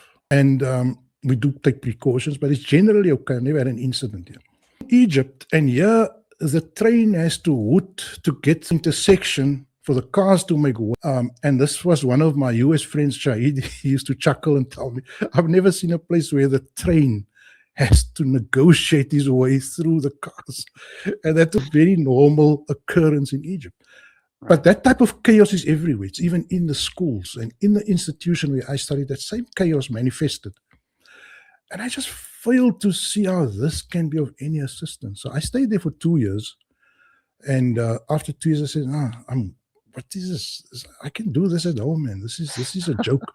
By that time, I picked up enough Arabic, just using Arabic every day on the street for doing business on the street. You have to use words. So I think it boosted where I did find a lot of information and knowledge was from my fellow students. And we've a form of our own. We had our own study circles. And I had some good guys that came out of the history of struggle. And so they were also a little bit more politically wise and way. So we could chat on the same level, like we all loved Malcolm X. And we had to discover this for ourselves because you can't carry it on your sleeve. You can't even carry a long beard in Egypt. They hate Ikhwan and anything that smells like they put you in a room and interrogate you for 3 hours. I remember actually, I was in Cairo, and back then I did have the big beard and the kufi, and I had just that I came to Cairo, and I was walking around, and people were, they didn't like it. They were like making like, side glances and making comments. That's Egypt. So a complete contradiction, isn't it? I mean, that's supposed to be, they call it the Qibla of knowledge. Azhar. Like 500,000 students. Something like that. It's not just a Jamia, right? It's actually a complex. So. It's a national institution. It's in every town. You have Azhar primary school, middle school, high school, and a number of university campuses, probably hundreds throughout the country. Wow. It's a massive institution, but we mostly experience the foreign division. Right. It was started by the Fatimids, the Shia Fatimids. Yes. It's named, the name Al-Azhar is named after Fatima to Zahra. So the Egypt, what Egypt taught me was how I must not even think of finding any hope for salvation in what they're busy with. In fact, there are Quran, what they call Ahlul Quran. They are Quran alone followers, but they are very persecuted. Some of them left the country. Yes. Some of them left the country. If I could ask a question, how are those people treated there? Which people? The Quran The alone. people of the Quran alone. Oh no, there's a famous guy called Mansour, something Mansour, Subhi Mansour. He's got YouTube, lopsided. He's like a bit anti whatever the struggles. I think he's throwing the baby out of the bath. So I guess he's really fed up with all types of Muslim. He basically just idolizes America and the West now. But maybe I could sit with him for an hour, tell him the West can be as bad as the Muslims. Yeah, they're not so sweet as they'd like us to think. So they were persecuted by absolutely. There's him, Subhi Mansour. There's the famous Shahrur, Dr. Shahrur. Dr. Shahrur. Syria. Yeah. Okay. Then there's also Sheikh Muhammad Hidayah. He does videos. And then there is Egyptian. And then there's also another, old-timers now, because I think the youth interested in Islam much, honestly. I mean, the old-timers still wanted to present an Islam that was of the superfluous material. But that time people mostly just gravitate towards the cultish kind of behaviors. Yeah. Even at the state level, whatever the cultish programs are, like the sectarians, people the carrot and stick approach. What are your views about Egypt? Is not so bad. I mean, if we're talking about the really worst Muslim, then it is the Salafist Wahhabi idea of this Gulf. It is actually quite clear onto that version of Islam. So at least they would allow dissenting views. Like my one friend was a Shi'i. He converted to Shi'i while he was studying at Al Azhar. And now this is a Sunni country, 99.9%. And then one of the local clergy here just wanted to make trouble for us. So he wrote a letter to the Al Azhar to say that there's a Shi'i guy studying, you must kick him out. Now this is how they operate, vindictive. I don't know where they come with this horrible attitude. So this friend of mine, he was worried because he didn't know if they're going to lock him up. They don't like Shia Islam in Egypt. But you know what happened of it? It came to the attention of the top head of the Al-Azhar. You know what he did? He did nothing. Leave the guy, what's up? Let him. I think it's a reflection of is also unique in the sense that they will persecute Ahlul Quran probably because some people were pushing them to arrest a guy or something. Traditional. Yeah, when they lose and can't really combat the argument, so they'll have to arrest the guy or persecute him in some form. Exactly. Now, it's ironic that the Shia that started are now they have given them a fifth fiqh Jafariya, that is allowed to be taught in Al-Azhar. So they're the marginal people. Yes, these obviously took it all over, and then now Yeah, these guys, yeah, okay, we'll give a little bit a space to see. But did you see Iran played like a fiddle recently? No, I didn't. I don't know if you saw, there were some speeches made by Iranian leaders extolled Egypt. Now, if there's one thing, if you want Egypt to be your best friend, you just praise their history and their position, because they suffer from this inferiority complex as a nation.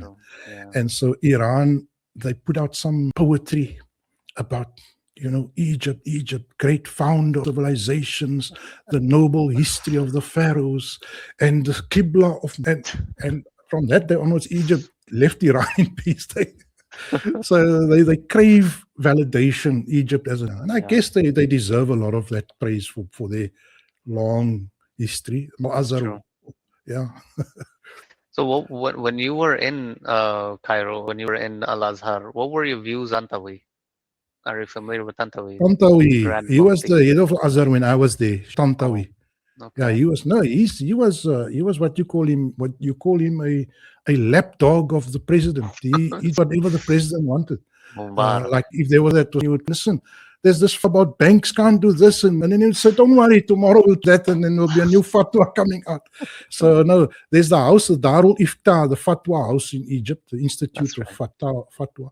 And you get the Mufti of Jamhuriya, who is the master. Now, sometimes these guys swap roles. So Tantawi was at one point, I think, the Mufti Jamhuriya. He was the Mufti of Egypt. Grand Mufti. But he was also head of the Azhar.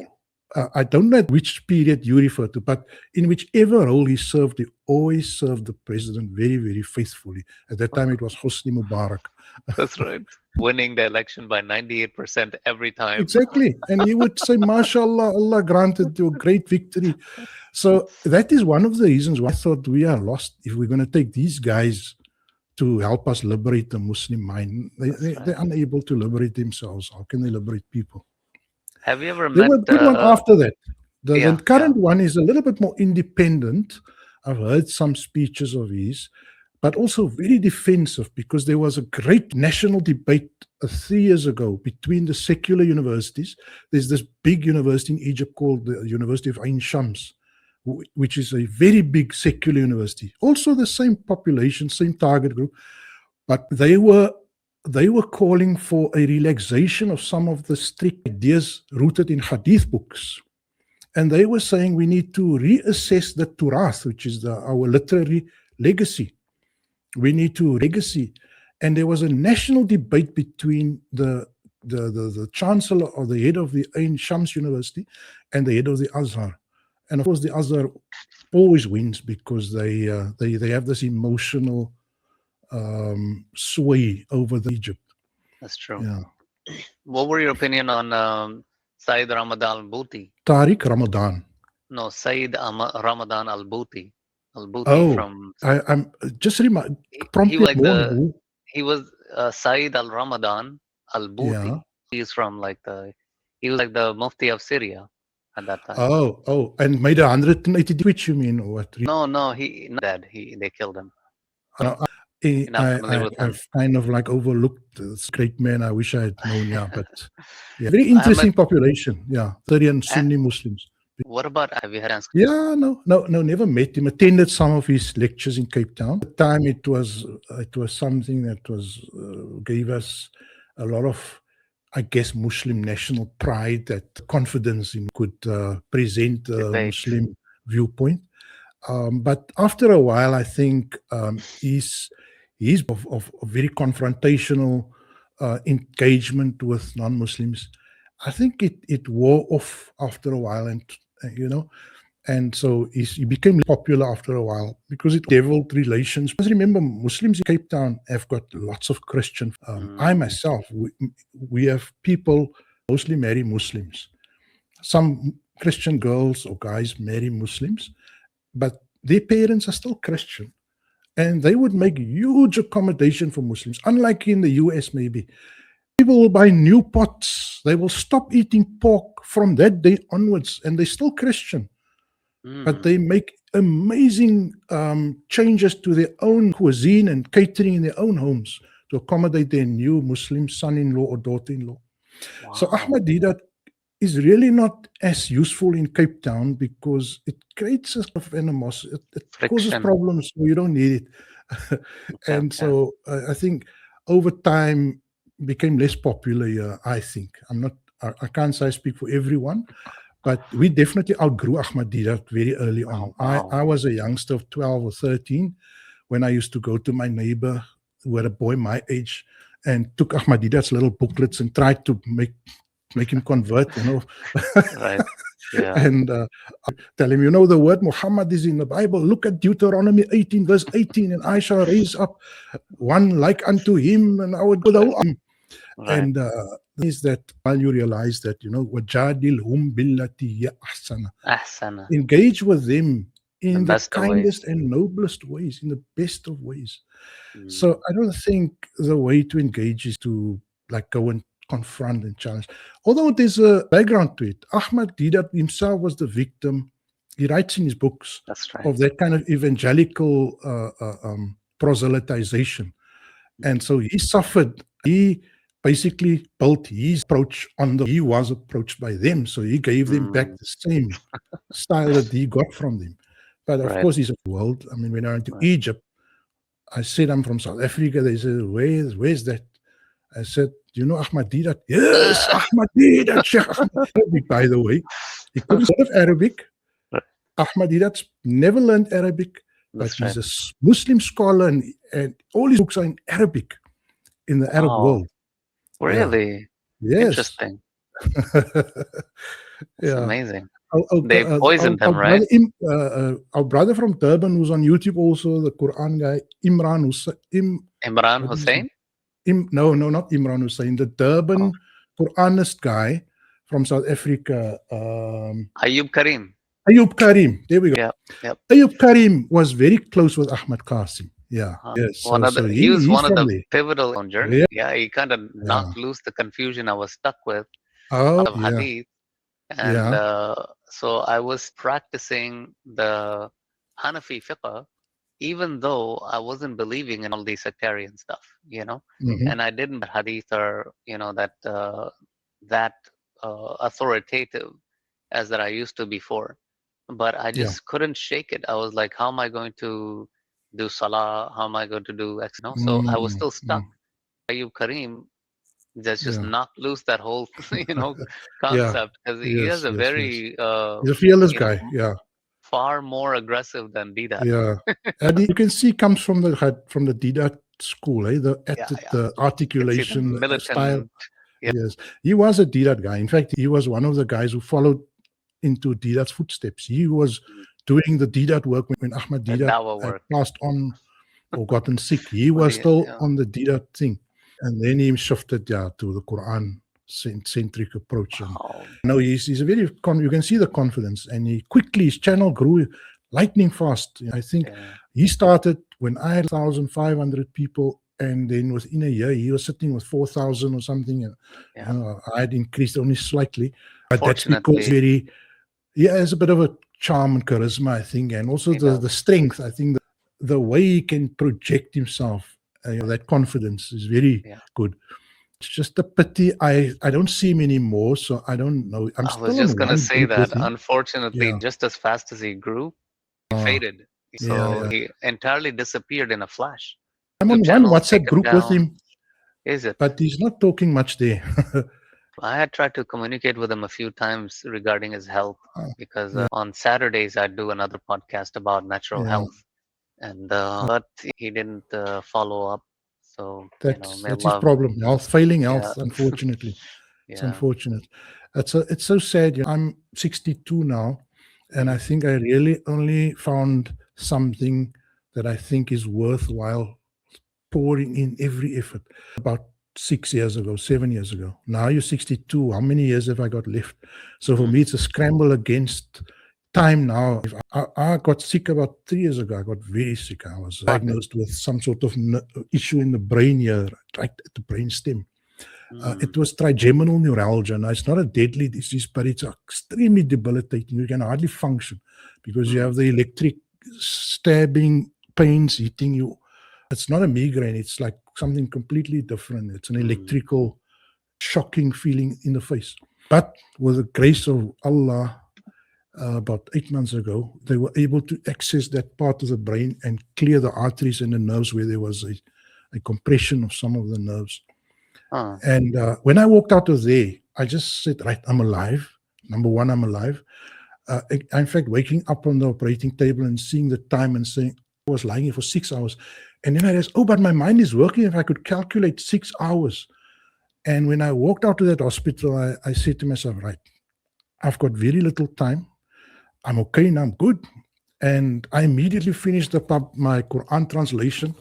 It's done now. I'm busy doing, I've got a few people that are doing reviews of the work. And although I worked for 4 years on this, I couldn't get to close the project. But in 6 months, I actually managed to get through the final hurdles, which is so much editing and checking of spelling. Unbelievable. It took me 4 to 6 months just to work through editing. So I'm saying, with Ayub Karim also, I somehow empathize with him that just as you find the mission, then your health drops you. But may Allah grant him It's quick recovery. pivotal, brother, that yourself, Ayub Karim, and others who are working in the space, that we don't all go off and become lone wolves. We need to organize and come together as an organization. The superhero Batman, right? So he's supposedly one of the most intelligent or smartest of the gang, the Justice League. But once he gets older and he dies, the whole Batman franchise dies with him. So he goes, and so his whole thing is that people fear him because he's on top of everything, right? So he trains the next generation to also put on the same mask and then do his crusader work. Yes, that's what we need. That's the thing, is that each of us, I see too many of us out there building our own brands as individuals instead of the organizational brand. So I feel that Sadly, though, it's going to be very difficult. I've heard you, actually last night I listened to a lengthy interview you had with a Syrian brother. It was an amazing interview. I think it's the first one you had, the first one. Beautiful. Right. I love that guy, the speaker, Muhammad. Yes, he's from beautiful. Syria. I'm so glad I met that he exists. The problem is that not everyone is like him, you see. We have people who are very egotistical. We have people who want to form little mini cults. Not everyone is in this for the right reasons, my brother. That's the problem. And so you can unite people who are in it for the right reasons. But you can't, it's going to turn out being difficult to get those guys who have an agenda. Now, I don't want to mention names, but I am aware of about 6 or 8 people that are operating the space. There are some that everyone knows, like Adib, and then there's also more the current guys who are making quite inroads are like Muhammad from God and also the correctional officer. I think they are making the most inroads because they are the least contentious in certain areas, aspects. They do keep a semblance of the traditional way still going, so that it's almost like a stepping stone. But then you will get guys again that are at such a level where they have created so much questions around every aspect. I got recently a few guys on my Telegram who raised the question of, Brother Anwar, do you believe the Quran is the original Quran? And so on. I said, look, I wouldn't be doing all this if I didn't believe that. If we want to debate it, you shouldn't pick a forum where that is the underlying assumption. That's true. Let's do a forum where that is the question of the day. In my forum, we would be questioning our own reason. The reason why we exist is the Quran is the word of God. That's right. And so don't question our reason for our existence. Question anything else. But if you can come to us with a sound argument, absolutely no. We subject ourselves to the will of Allah and to our own sound minds. Right now, either the position that the people of Shu'aib had, when they ask Shu'aib's people, how do you know that Shu'aib is coming with God's word and not with his own thing? And their answer was, what we see in it convinces us. Now, I'm at that point. I made a study of this book. I translated 6,236 verses. And it was my own forensic audit of the work. I made a forensic audit of this book. Does it defy logic? No. Does it ask of me to be savage or uncivilized in any way? No. Does it ask of me to worship something that is ridiculous? No. Does it ask of me to believe that our prophet married a child and had sex with a 9-year-old? No. Does it ask of me that he killed people unjustly? No. So in my forensic audit, I vouch for this. If you have any questions, if you say there's some verses missing and some verses shouldn't have been there, have the discussion. But frankly, I don't have reason to question it. It seems like a very sound basis on which to establish a healthy understanding. And now some guys will come like you might want to go to guys and then they will say, oh, and I forgive me if you're not in agreement. But if you say the earth is flat and you say, the Quran says the earth is flat, now I had a discussion with some guys and I'm trained mathematically, right? I did an undergraduate degree in astronomy in mathematics. So I know how to calculate angular arcs and angles with stars and so on. And I gave guys the proof. I said, look, I can drive 200 kilometers, measure where the star is in the sky, and drive again 200 kilometers and measure the star again at a different time. And I will be able to see whether the surface I'm on is flat or rounded. And based on that, without NASA, I know that it's spherical.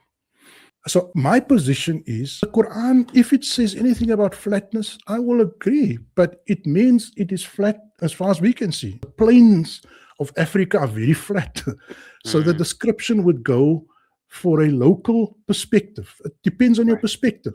What you can observe. It is flat. From a human perspective, it's flat, but not from a cosmic perspective. So for me, we need to also be honest when we do then another guy would come with reading surah, whatever, any surah, and say, no, but Jesus is actually Muhammad. Muhammad is actually Jesus. Now, fringe readings of the Quran is going to be very tough to sustain. That's right. As also trained as somebody who does research in an academic environment, I know that if you make any scientific claim, any knowledge claim, should be reproducible in a different laboratory by a different set of scholars. So if you say, I get this reading from the Quran, then you should give your methodology to another team and give them a place where they can apply the methodology, and it should yield the same reading. Results. It should also yield the fact that Muhammad is actually Jesus. But if you can't reproduce your unique, idiosyncratic reading, reproduce it anywhere else, you can't make claims that is universal. So if I add something about that? It always comes down to when you're debating with other QA individuals where they'll make a wild claim, or you're debating with a Sunni and they're like, oh, you're just making up stuff as you go. You talk to other QA people who you've never met in your life. You're talking to them for the first time, and you ask them, what's this? And they very often have a very similar answer because it just makes sense. You just read what the Quran says, and with the context that's already there, 90% of the time, majority of the people are gonna read it and be like, "That's Yeah, what it yeah, means." yeah. Maybe with some very rare examples, that'll be like, Yes, maybe there's a bit more context here, but for yes, the most part, most people reading that, they're gonna be like, "It's this," yes, not coming up yes, with, "Oh, this actually means this whole thing, and there's a whole yes. story tied to it." Oh, 1,000%, Abdullah. When I first translated the Quran, I came across this word salah. And I said, what is salah? Because here it says, the people ask Shu'aib, does your salah instruct you with this and this? To turn Okay, away that's from not a our God. ritual. Then Allah, Inna Allah, God and the angels make salah. Hey, wait. And another chapter again, it says, you can cease the war with the pagans if they make salah. Pagans must make salah. No. So I realized there's something more in this word than just a ritual prayer. The Muslims have dumbed down this concept. But when I worked it out nicely and I tabulated all the verses with salah in and I applied my mind to it, I woke up one day to see that actually Sam Gerens is saying the same thing. The other brother, he was saying the same thing. I read the translation of Asi. He's also using the new word communion instead of just prayer rituals. Like you say there, Abdullah, is that when you hit on something that is valid, you make a true finding, you will notice that it is echoed. It's almost like an amazing global phenomenon. And I saw Arab scholars. That's the best part of all. I started seeing Arab scholars. I have Arab scholars on my channel. You won't believe it, but I have one guy. He's a sheikh. May Allah bless him richly. Allah's already blessed him richly, but may Allah bless him more.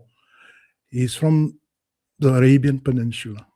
And he watches the videos and he's in 100% agreement with these ideas like Salah.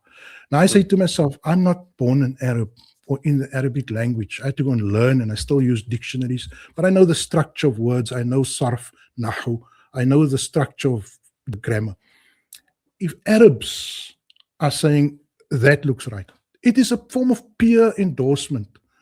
You see, if I don't get any, then I would be worried. If I'm a lone wolf making certain claims, then I would be very worried. And then I'm on my own. Allah never sent one prophet. You must remember, Allah always sent 2 or 3.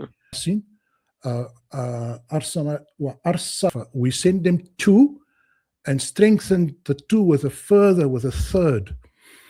The reason why Allah always sends 2 prophets, there are only 1 or 2 exceptions. And there were probably prophets that we don't know of. But we know that Harun and Musa came together. We know that Isa and Yahya came together. We know that Lut and Ibrahim were at the same time. So whenever, and the point was corroboration. One guy is a lone wolf. Our prophet maybe didn't have, but there's very powerful or well-documented records that he actually gave Ali that sort of corroborating role in his life, where Ali was the guy. And that's why there's many things I agree with in the understanding of the history and so on. Your history, I guess I can echo a lot of what you went through, which you explained in your first video. That there's a lot that makes sense. I'm not going to throw things away, but I think the bigger picture, we're in agreement. The point being that I don't think we should, the lone wolf thing, I think we should be very worried if I'm claiming something that nobody else is saying. Good What do you point. think? What are some of your thoughts, methodologies when you interpret the Quran? And before that, when you said that Allah sends the prophets in pairs, did he say prophets or messengers in pairs? Oh, messengers all the time. A prophet to me, and this is straight from reading and rereading. A prophet is a decommissioned or a not yet commissioned messenger.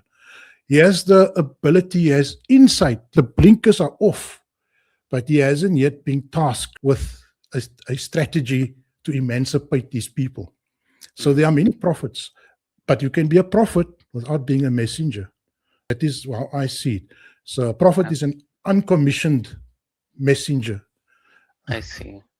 So what are Do some you of get your messengers who are not methodologies? prophets? I don't think so. Not through blue messengers. Maybe lowercase messengers, yes. So are you saying all messengers are prophets? That's my understanding. You see, to be a capital M messenger. Now, I know I'm being a bit semantic and whatever about this. This is semantics, but I think we can both claim, I can claim that I'm a messenger. Anyone can claim he's a messenger because we delivering Qurans. If I bring a Quran to you, I'm a messenger. That is the most reductionist understanding of the word messenger. Is somebody sends you a Quran via DHL. DHL is the messenger, for heaven's sake. Okay. So I don't think that's a reductionist view of the messenger. But if a messenger is also a heroic leadership figure that actually faces a huge amount of resistance, flack, and that has to be very a great deal of perseverance, fortitude, constancy, then I would say that type of messenger is a very committed, special person. I call that a capital messenger, like a Rasul. The word Rasul comes from the word fa'ul in Arabic, and when you normally say Hasub or Rasul or whatever with a long stretched final syllable, it really adds an element of transcendence, of greatness, beyondness. You see, to just be a messenger would be a mursil or somebody that is being sent, envoy. But to be a Rasul, the word does contain a level of transcendent beyond just being an ordinary messenger boy.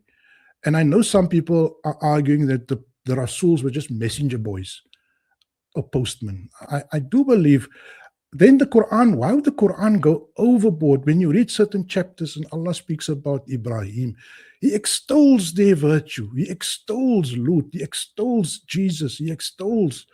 The Quran doesn't make would He not extol the virtues even if they were not messengers, like Luqman, for example? Luqman wasn't a messenger, but he says he was Hakim. Yes, in Surah Luqman, I think there's one other place also, or is it just Surah Luqman? Yeah, even there's another Zulqarnain, not really extolled, but I guess presented in a positive light, I guess. But not being extolled like Ibrahim would be called Khalilullah, bosom friend. There's a lot stronger terms of affection applied to Ibrahim and to Musa. And what about the one who was teaching Musa? The one they call Khidr. It's a mystical one. Right now, I translate it only as a mystical being. So I do believe it is not. There's a lot of figurative speech in that particular tale. I believe it wasn't murder as such. It was more when the story, they talk about the ship that is scuppered, then they talk about the young boy that he kills. Right. Now, I don't believe so much that it is a killing as it is an orchestration of his death. He dies by circumstances that this executive force creates. I see. So either that's just a soft peddling it, right? Either way, he caused their death or the execution of this boy. Look, Allah is executors. Allah does have forces that execute His will. In fact, tell you a secret, Allah is going to kill 8 billion people in the next 100 years, probably. Right. Sure. You see? So it's a lot of people. Allah is going to kill 8 billion people.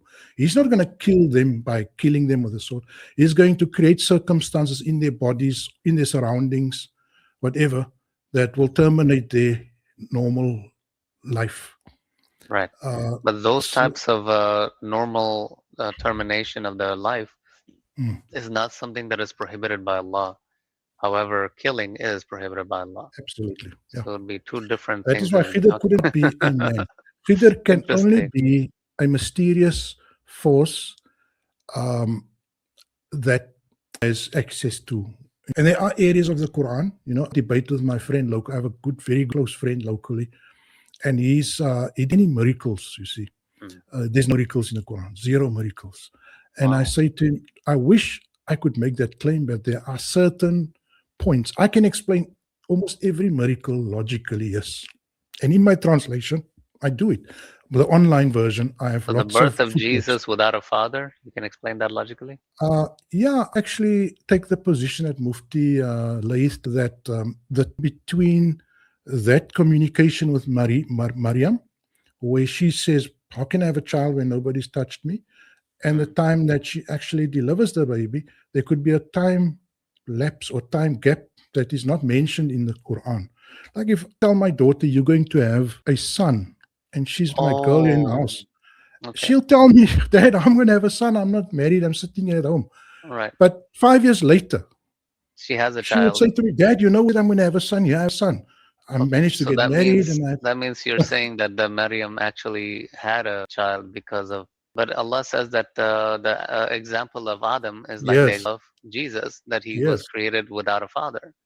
Yeah, no, he wasn't created about the Father. It just says, Allah said to him, be, and he And it was, is right. which doesn't say he was created without, you know, other understanding. And remember, I'm just sharing with you my Yeah, reflections, of right? course, of I'm not course. claiming that my understanding is perfect, but Right.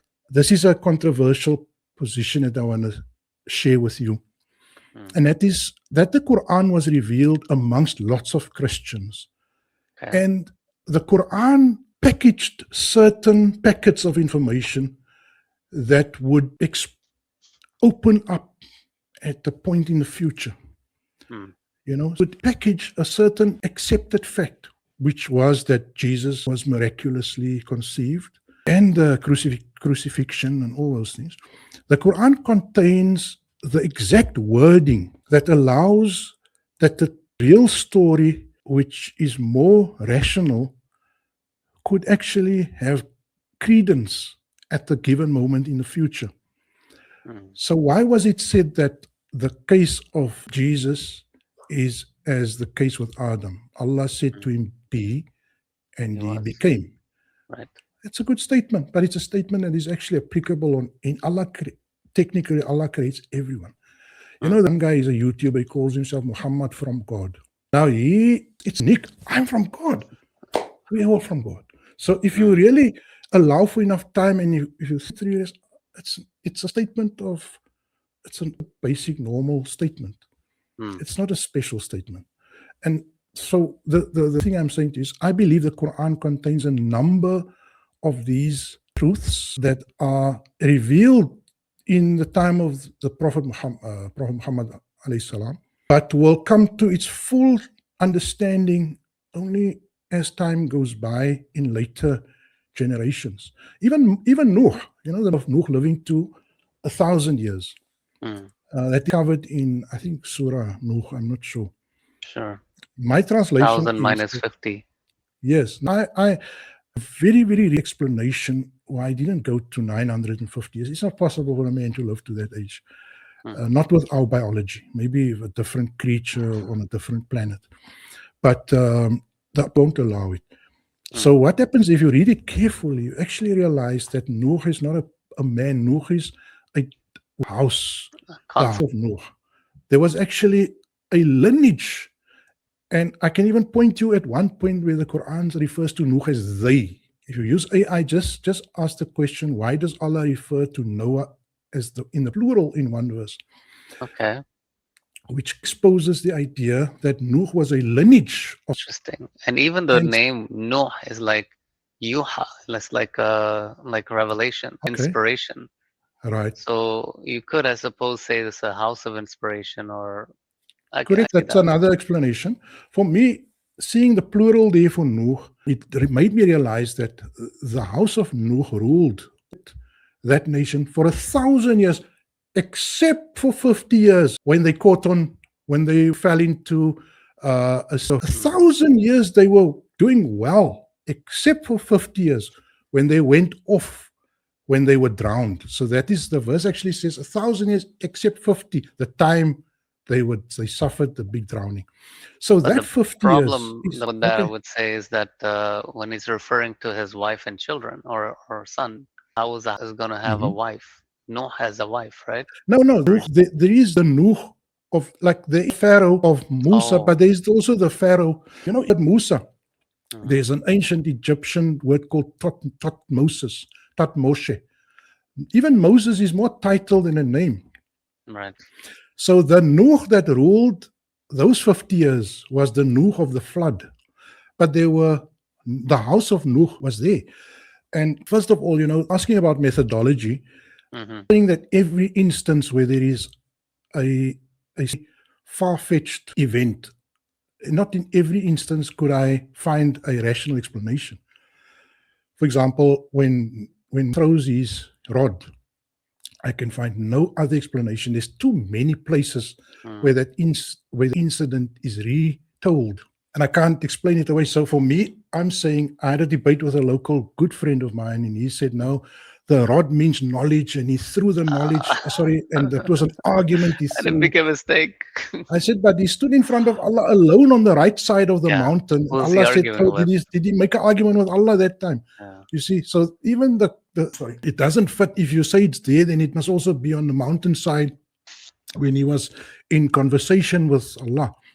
Right. So in that case, I say, I don't understand it. Nuh, there's a good argument behind that it was more of a dynasty, and the Nuh of the Quran is like Adam. Adam is in my commentary on the online version, I see Adam as the nation, the people. But there is one actual person that manifests or that represents the addresses Adam. He says, tell them whatever the names or something. I translate it as attributes. Okay. Well, it refers to Adam in the plural. Just go to Surah Baqarah again. The first, it comes up, I think, in the 40th verse or somewhere around there. Adam is treated in the plural. So for me, that is also a case. Allah refers to Maryam as the daughter of Imran. Right. So Imran in this case is a tribe. Imran is, you say you're a member of that nationality. They didn't have the word citizenship, so they would call you a daughter of America or a daughter of or a son of South even Africa. today, you're from Cairo, they'll call you Ibn Qahira, son Doesn't of mean Cairo. your father's name is Qahira. Exactly. But not only did I do that in my footnotes on the online version, I actually go into details, finding dictionary entries and corroborating with other verses. So I don't just make a very cheap speculative point. Actually source it, I support it with arguments, with evidence, that it can be that a man can live to 950. It cannot be that a man can be conceived without a father. For a man to be conceived by a woman, she has to have an X chromosome, and a woman a Y chromosome. A woman only has, if Mary had a girl child, there would be more chance of that happening. And I've thought about this thing over and over. How can a woman have a child? I mean, today in America, every year there's about 20 women that claim that they didn't sleep with a guy. Consumption. Immaculate. Yeah, every year there's about 20. So, but yeah, I guess. There's a But story some like miracles that. I can't question. But some miracles, they're very open to explanation. There's a story like that a mother and daughter are in a doctor's office, and the doctor does the examination of the daughter and says, you're pregnant. And then so the mother said, that is nonsense. What are you talking about? She's never been touched by a man. This is crazy. And she just starts yelling and screaming. And the doctor quietly goes out and stares out the window. And then so the mother's like, what are you doing? I'm talking to you. Why are you ignoring me? He says, I'm not ignoring you. But the last time this happened, there were 3 kings coming. But Moses, it comes from the word phrase drawn out of water. Moshe. Moshe means drawn out of water. So apparently he was put into the river Nile and he ended up at the Pharaoh's house. He was out of the water, and that's why they named them such. It's perfectly good explanation, but you can't also deny that the first pharaoh or the first king of Egypt in I think the 18th dynasty was called Tutmosis. Okay. So Tut, it's a coincidence. Out of the water. That he had that name. And for that reason, there is a very strong argument behind that the Israelites occupied not what is today referred to as Israel or Palestine, but in fact the Nile Delta and the eastern bank of the Nile River. Okay. And that one can actually find the Temple of Solomon. There's absolutely no archaeological evidence that entire city of Jerusalem. They've tried. They've dug the place so full of holes. They can't find the remnants of the ancient Temple of Solomon. But if you just go to Karnak, 200 kilometers south of Cairo, Right. you walk in this enormous temple with pillars and columns and with huge statues, the way the Quran describes it. Because the Quran describes this amazing structure with statues in front of it and support And columns. they dove And into the waters. And when the Queen of Sheba, when she arrives, she almost mistakes the floors for wet water surfaced floors, and she lifts her dress to reveal so the dress wouldn't drag in the water. That is how amazingly glossy and shiny the surfaces were. That can only be seen at the great temple of Karnak. So all I'm saying is that we should open our mind. We have a lot of Israeliyat. You referred to it earlier. We are programmed to think in terms of the Old Testament, mostly the Old Testament. It's almost like the Old Testament is the authority on all the books we have in the Quran. Then we refer to the Old Testament. But we know where they come. True. Yeah. Yeah. So speaking of where it comes from, what are your concepts? You explained briefly about Salah. So can you expound on that a little bit more? So, look, I don't believe because it's not in the Quran, you need to condemn it. I mean, I'm position of some people is they almost take offense if somebody wants to do some sort of ritual, worshipping, kata kind of, what do they call it? They take offense. I really chill a bit, Let people be. Worship. Okay, we can say to listen, you are reciting things that shouldn't be. If you want if you want to pay homage to God, leave out other people. Don't pay homage to others. So my position is, honestly, brother, is that I don't believe this is not I don't believe. Fact, there is no ritual detail laid out in the Quran of Salah. Full stop. You can say, no, but they say in this verse, in this number here on the beginning of the Quran, it says you must bow. And in the end there on the back, it says you must bend. And in the middle, if you look this chapter here, it says you must stand. What hides the ritual? When Allah speaks about contracts in Surah Baqarah, Nisa. But even Surah Baqarah, when Allah speaks about when you're doing a loan, I think it's 282, the longest verse in the Quran. Right. You know how detailed that it packages everything to do with how to set up a loan agreement. You should get 2 witnesses. If you can't get 2 witnesses, you should get 1 male and 2 females. Nobody should refuse to be a witness. The witness testimony should be written. When should it? I said the other night, we were having a discussion group. I said, look at all this detail. It's your surah. Allah wanted for us to have that amount of detail in terms of the Salah. What would prevent him putting it in one verse? It's like a whole page, the verse. This is all. And I mean, the amount of scribe among you faithfully record, and no scribe should decline to record in line with Allah's instruction. So let him write, and let the party who is taking on the future obligation dictate aloud the terms, and let him bear God, his Lord, in mind. Also, let him not diminish it in any. It's a whole page of detail on making a loan. Salah is the most important thing in the world. Where's the Salah? Where's the verse of Salah? Tells us, when you go, stand, recite Fatiha, and then bend, and then recite this, and then come up and recite this, and then go down. It's not there. It's not to get angry with me, get angry with Allah. Because you are fighting not me. I'm not the one who is saying there's no detail in the Quran. That's a fact. It's like that. Read this book from cover to cover. Yes, it says here make sujood, it says there make ruku, here it says stand, there it says glorify Allah. But it say it in a coherent way like this. And the same with the inheritance, like you were reminding me of Surah Nisa, Nisa. chapter Yeah. verse 11 or 12. Same amount of detail. If Allah wanted detail for the salah, He would have put it here. And don't now say, yeah, but it should be in hadith books. You must go to. There's no way in which this one says, refer to the hadith. That is how Allah. If I had to give somebody a message, I would say to him, okay, for the rest, refer to hadith books. Because Allah does that. Allah says in certain verses, He uses the word maruf.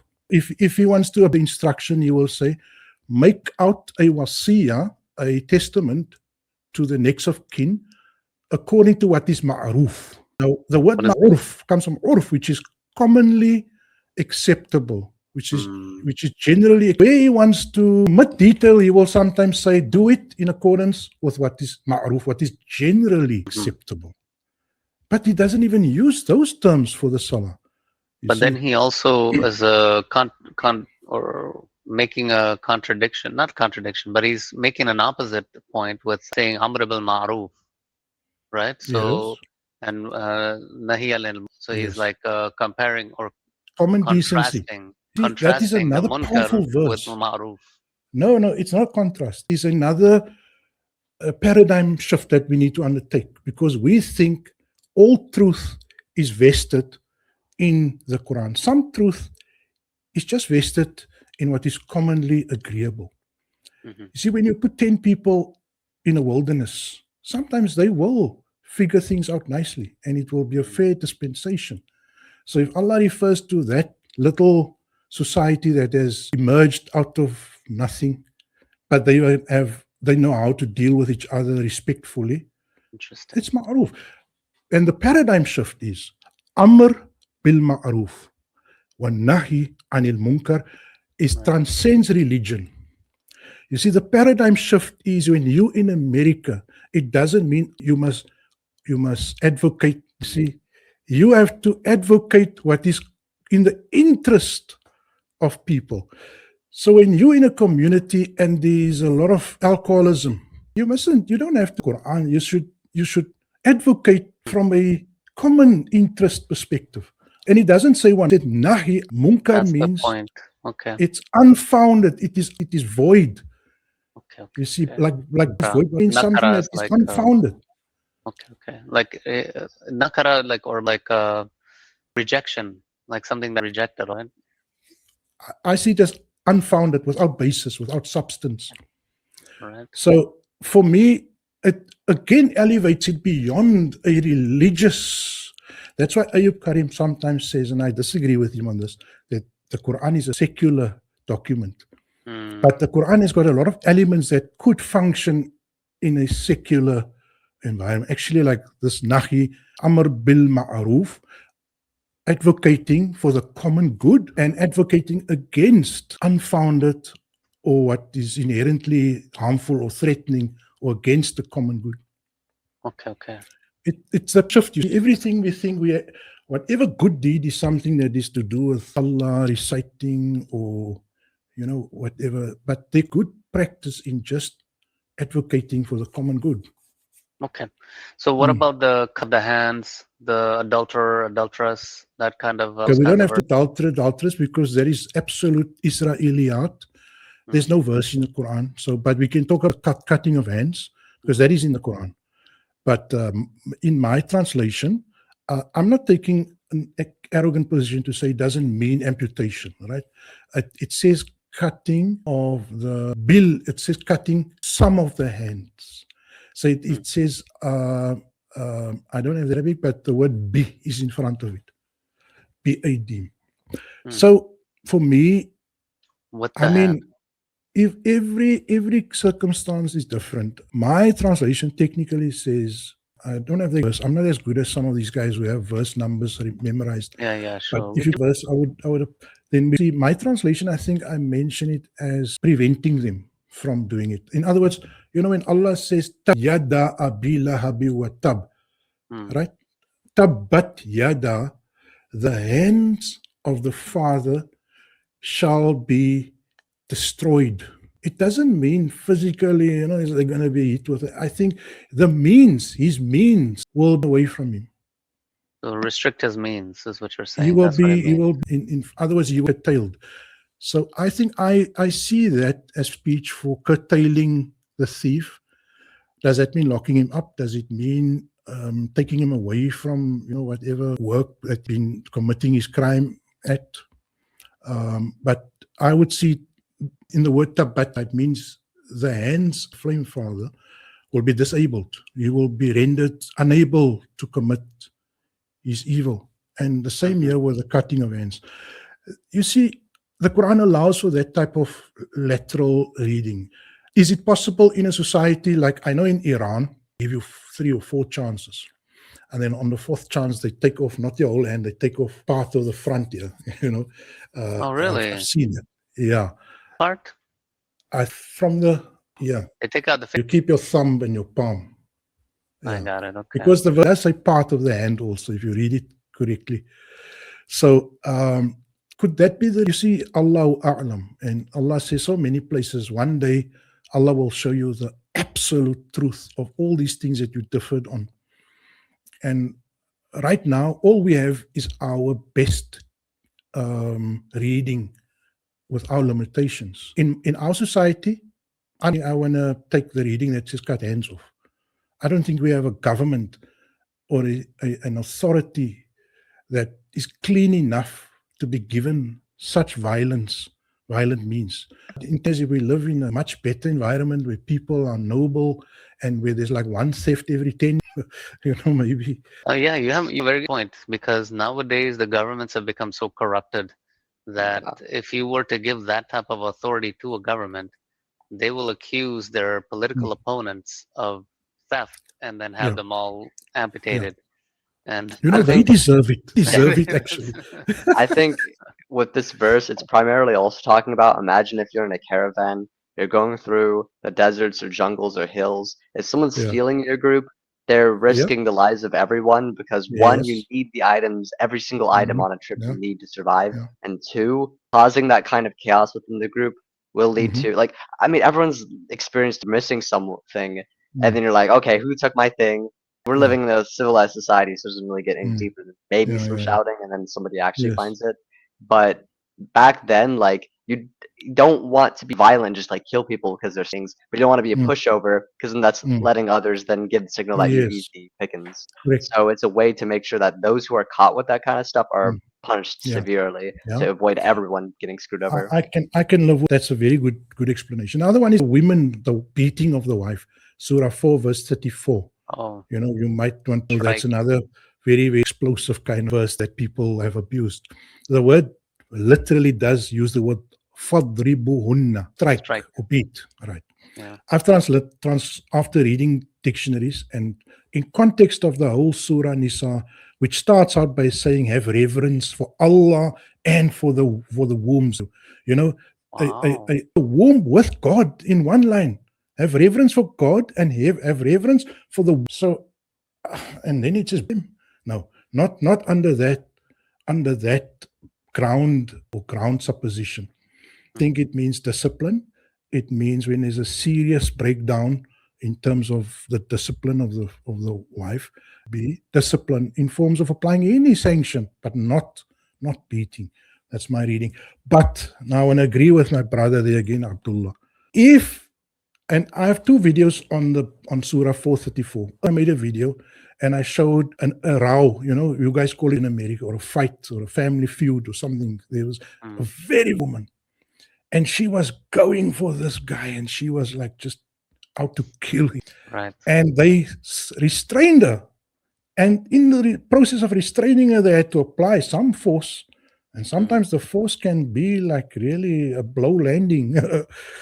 I said there would be circumstances. We would assume it for a man. A man would be beaten down, no question. But maybe you were wondering, could we apply that level of force to a woman who has gone bonkers, nuts, out of control, and being violent herself? Yes, in that case, I think the verse makes sense. Does it make sense to say you must beat them with a feather? Now you're making fun of the Quran. Now you're making the Quran like the Jews' Bible, like when they throw fish on the Monday, on the Yeah, Sabbath. I'm familiar. And Allah would make the fish come there and literally hop out of the water in front of their eyes. And then they learn, okay, wait, what we should do is we should lay the nets on the Friday afternoon, and then we take it out Sunday. So they got all those fish. So they were playing around with Allah's law. You know, go and say, means beat, but you must use a feather or a napkin, whatever you guys call it. So Serviette means napkin, by the way, guys. Serviette means napkin. It's off of a. yeah, We use the word we napkin. call the stuff you put on a baby, we call a napkin. If they soil themselves, The you know, nappies. that's the stuff. A napkin. Yeah. Have you watched Trevor Noah? Some of Trevor's stories, because he compares he grew up with the American English. Yeah. Yeah. Well, something else with a few verses also is that even, let's say that it beat, many of the verses of the Quran also counteract of how if anyone's given such a responsibility to do so, not to use it with abusive force. If we have here, blame is upon those who oppress people and commit injustice on earth. 64:14, a warning that some spouses and children can be a trial, followed by any encouragement to forgive and overlook their faults. So it's saying here that if your children or wives have, you know, they're going, translations putting it a lot more nicely. Yeah, this translation is putting it a lot nicer, but like the translation I remember reading was saying along the lines that they're going to be almost like enemies sometimes, but you still have to. It's best to like forgive and overlook. Yes, that's the message. Yeah, because also they're, like you're mentioning with that one example, I think another good modern example would be, let's say you're married to a woman, right? And then for whatever reason, because these cases do happen in the States, where you have the mother saying, hey, I want to dress our son in a dress and call him by a female name instead. Like that there's who pull that kind of stuff in the States. It's like, at what point can it just like tolerate that? Be like, do that, I don't approve. You know, and it's now some who get to the abusive, like physically abusive point. Are you just gonna stand there and be like, stop doing that? Like, if she's abusing physically your son, you need to also step in. I mean, being a woman absolve you of or prevent that you become rotten. I mean, there are cases, and again, very rare cases it should be last resort kind of thing. If like if your wife or your kid should try to do everything before you would have to get physically involved. But nowadays, again, we have the benefit of like, oh, maybe we can call the police or something. But back then, the world, there is no police. You're out in the middle of nowhere. If someone's doing that to your kid, what are you gonna do? Okay, I'm more interested in the Quran. How does the Quran describe the general ethos, the general relationship? And it is definitely, without doubt, if you read Surah Nisa, it advocates a relationship that is based on caring and concern for each other, and love, and in satisfying the rights and the, you know, in terms of, because the Quran definitely offers women some amazing powers and rights, but burdens the man with ultimate responsibility for making the home work and functional. So I think that, and when the Quran mentions an outlier case like you mentioned now, when they become, in a sense, completely unruly,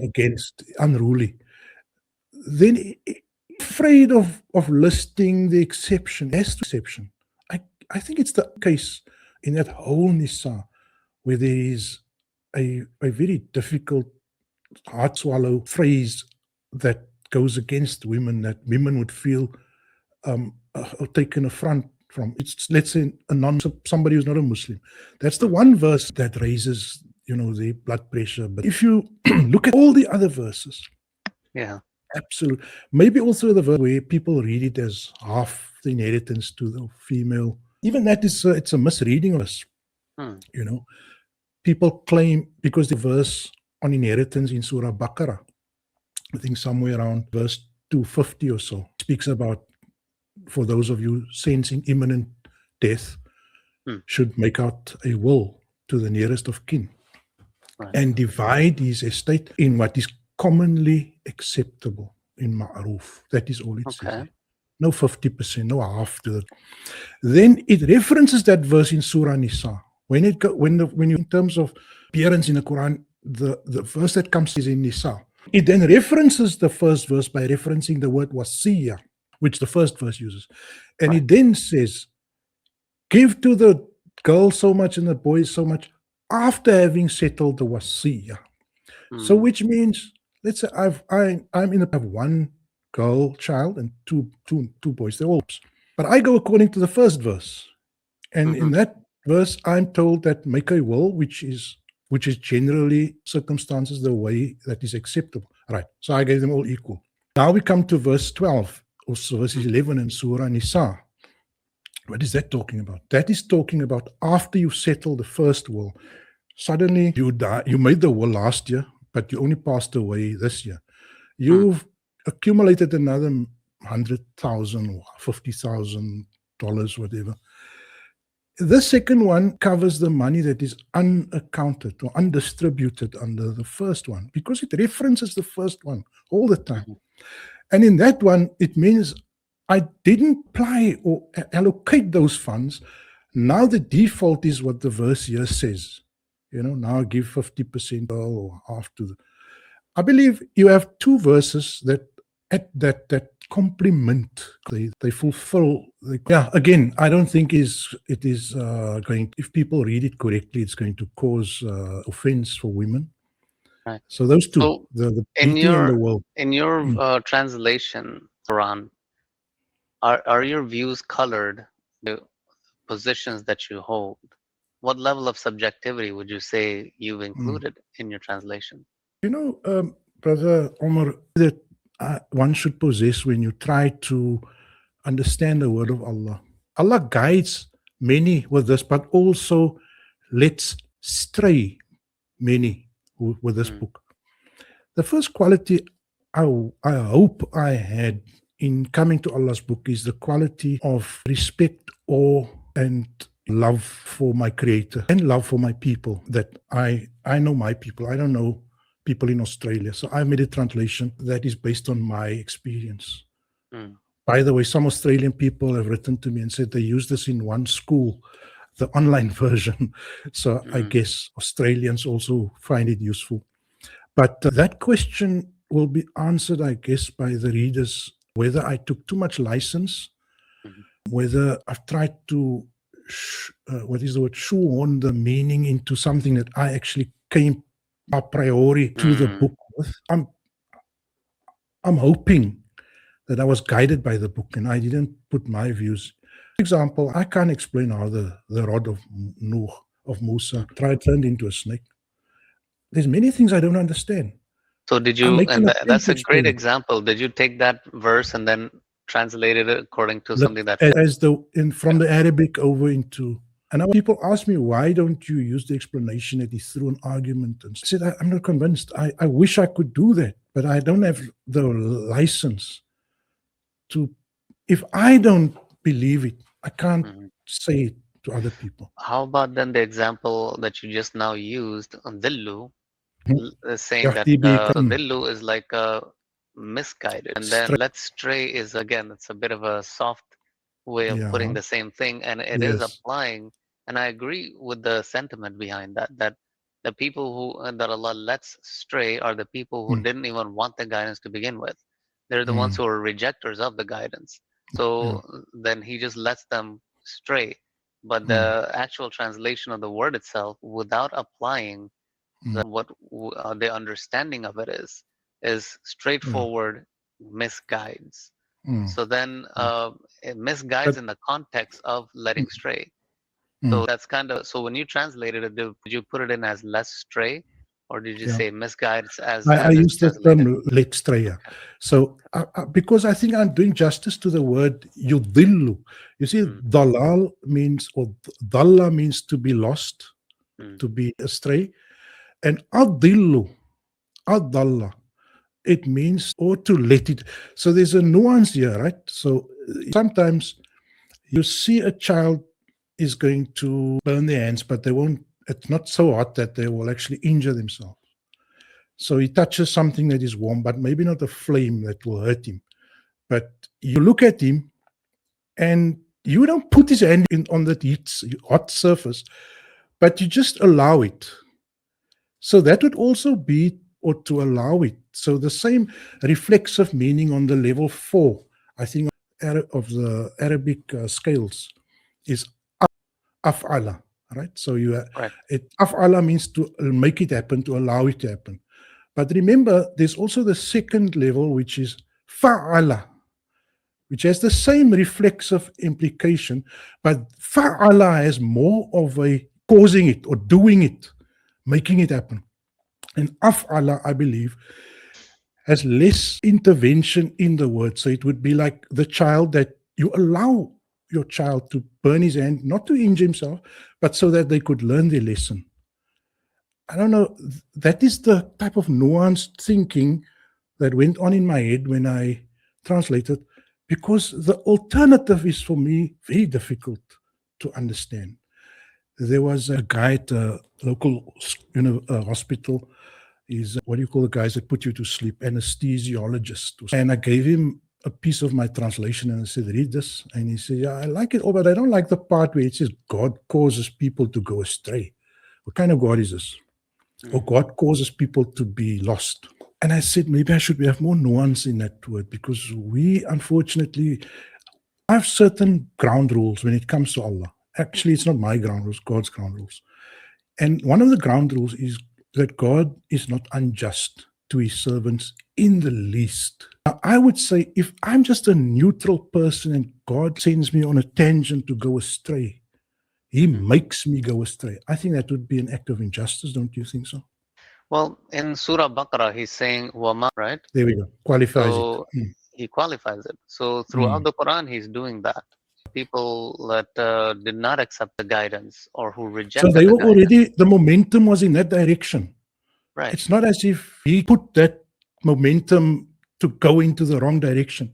They've Okay, but already, he's the causer of all causes, right? and yet Allah does say that whatever good you do, you see, if you deny agency and if you read that as fatalism, then we also eliminate the basis of accountability. Right. You see, No, so I I understand believe that part. very Of course. firmly in agency and in determinism, Yes. that we have the ability.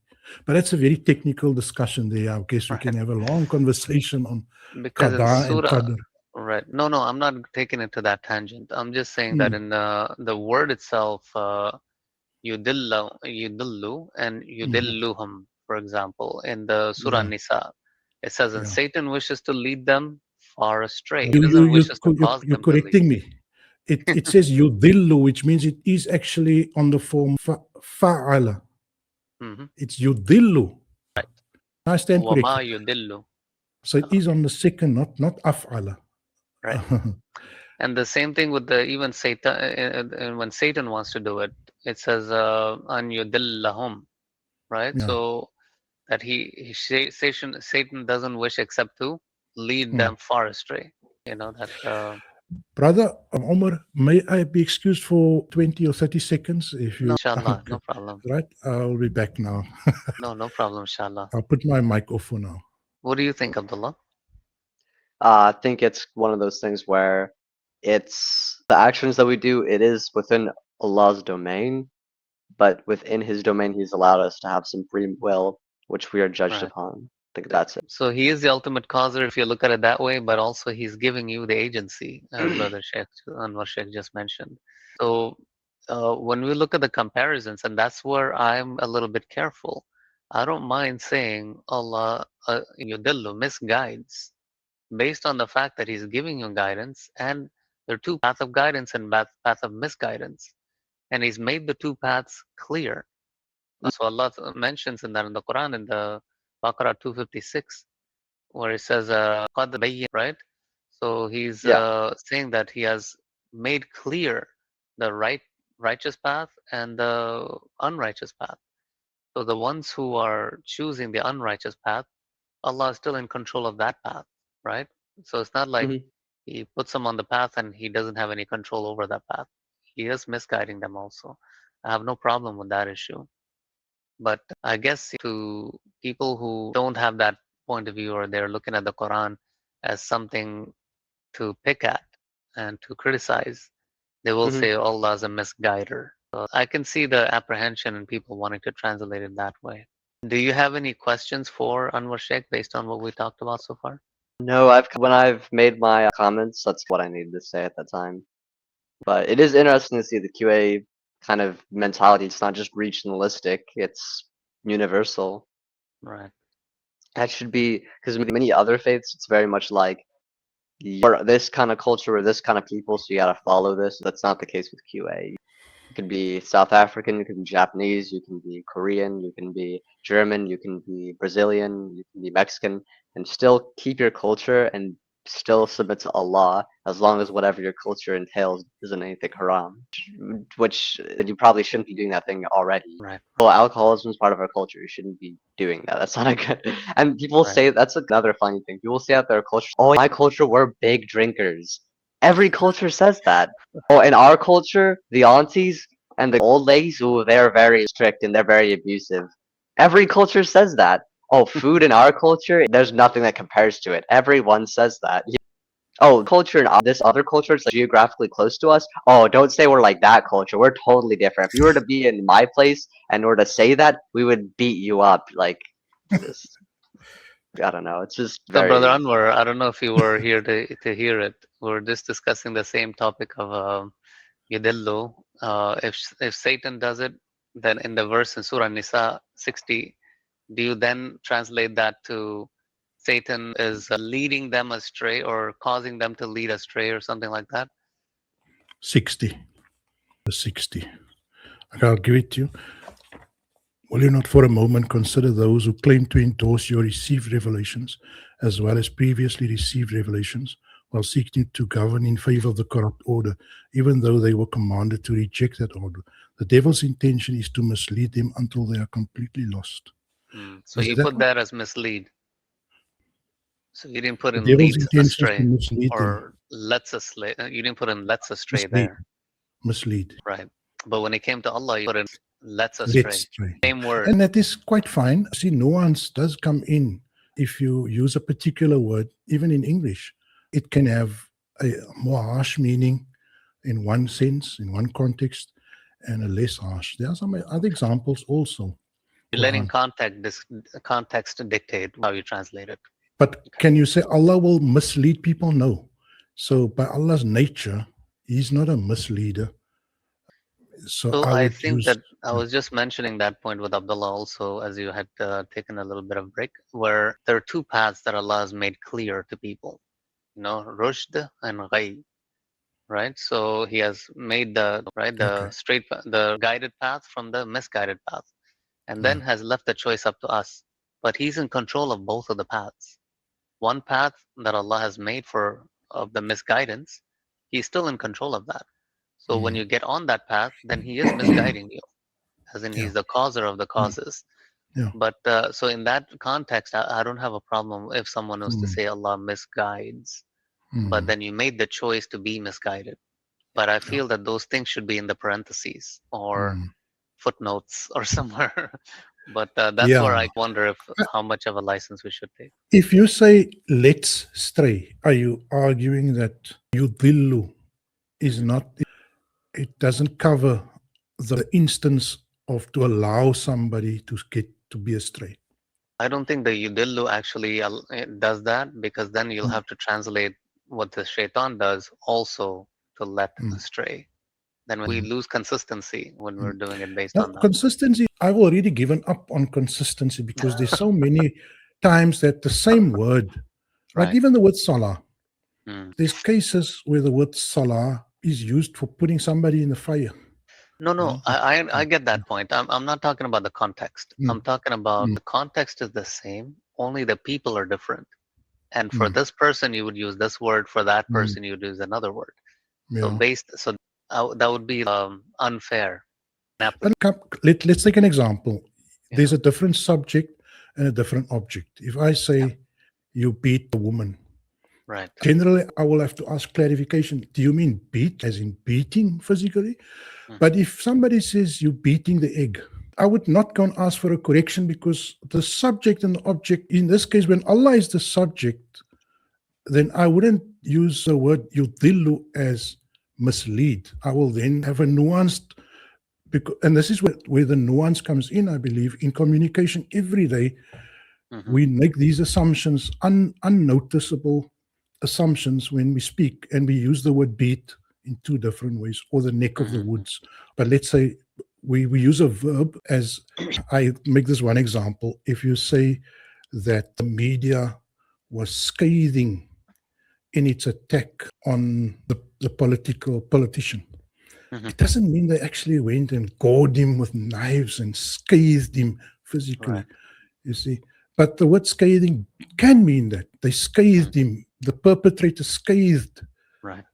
the victim. Those are metaphors. The Yeah. metaphoric word is different. In this sense, it's not a metaphor that is being applied. So this is both in both of the sense of shaitan and Allah. Not in the first example I gave you. There, the word beating the egg is not a metaphor. I mean, Yeah, you're right. for that applies to action of stirring or mixing the yolk and the liquid. That's true. When we're comparing an egg to a human being, then I can see that. And then, so what you're saying is, by the nature, shaitan and God are not the same objects, or not comparable in that sense. Therefore, you're using a completely different interpretation for that. I got it. But for a non-Muslim, they would equate shaitan and God just being two persons. It's not that much of a difference, like a human being versus an egg. And that's a person who's doing the action, not that the action is being done to them. As you mentioned, the file. So they're the ones who are the doers of the action in that sentence. So there's another word, dhul intiqam, that appears in the Quran. The one who retribution means to take retribution. Now, a lot of the sort of Christian evangelist critics of the Quran, they highlight it. They say, look at this. What kind of God is this? A God of revenge. We don't have this kind of God. But we'd rather prefer the God of jealousy. But absolutely, because they're not really debating, they're just trying to score points. But I again translated the word intiqam as the one who imposes retribution, you see, or what is the other word? I can't get to the exact verse now. Restoration, or you see, restorative justice. Now that concept exists in polite circles, even in a modern state. The state applies a prison sentence. Why? To repay or to impose a cost on the perpetrator. It's not just to, but now the word intiqam is a very old word, and if you mistranslate it to revenge, you've mistranslated it. I'm just using that also an example where we require nuance there, and just as much as we are kind to modern systems, we use old concepts for polite policies or contemporary policies. We should be as generous to the Quran also in the same vein. So are you concerned with how others may view the scripture? Does that also have any impact on the way you translate things? I think I'm communicating to, and in all sincerity, right? I have certain, what is the word, ground assumptions, basic assumptions about God. And those assumptions are that he's loving, he's kind, he's just, he's fair, he doesn't. And so I use and that comes from the Quran. It's not that I made it up. He makes those same, Allah says, he imposed on himself rahmah or benevolence or kindness. So I'm going to translate it with those underlying assumptions. And when he makes a word using Arabic language, I'm going to see what is allowed in the Arabic language, what is within the permissible realm of meaning. Because there's a certain lateral flexibility in terms of meaning. That is the whole idea of Jacques Derrida's concept of literary criticism, is that he debunks all literature because he says any piece of literature can be misread. There's too much flexibility in any piece of written work. There's no written work that can convey with 100% accuracy the thoughts of the author. Now that means we are always going to deal with this. There is no person that has the 100% mind of God to do the translation. So what do I have? I've left the ground assumptions, which is that God is kind, He's just, He's merciful, He loves all His creation. And I have the sentence in front of my eyes, and I have the dictionaries. Where I would overstep my boundaries is if I insert a meaning that is absolutely indefensible in terms of all the known possible meanings. I think I was acutely aware of that. Sometimes I really got to a tough piece of translation, I would say now. And then I would go to bed because I thought to myself, I can't do this. This is not Allah, man. And I would go to bed. And 3 days I would not be able to translate that. And this happened maybe 10 times. There were 10 verses like this. And 2 or 3 days would go by, and I would also read other translations, obviously. And then one day I would actually just think, no, but I haven't thought in this direction. And I would go and consult the dictionaries. And lo and behold, I would find a meaning that checks all the boxes. It is within the acceptable set of meanings. It satisfies the need that Allah is just, and it satisfies the need of normal, regular experience. It's not something that requires of me to suspend natural laws of physics, of nature, or whatever. Oh, sure, I You know, understand the that. bird that was talking with Sulaiman, Mm. there was a bird that was talking there, having a Hudhud. conversation with Sulaiman. What do you make of that one? What do you think of that? So it's supposing it's possible that there's some telepathic communication going on.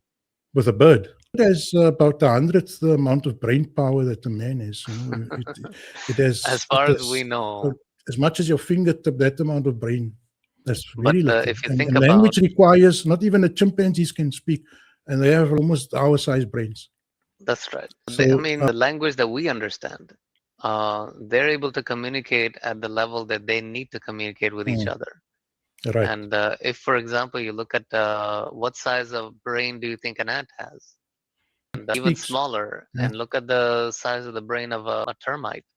And Mhm. these termites construct huge mounds with AC, ventilation, you know, No, the way that that they they're can all working communicate. together. Are not ants have communication in their own ranks. But here, the bird is discussing a king that lives 300 or 400 miles over the Yeah. ocean, and she has this type of system, and they are worshipping her wrongly.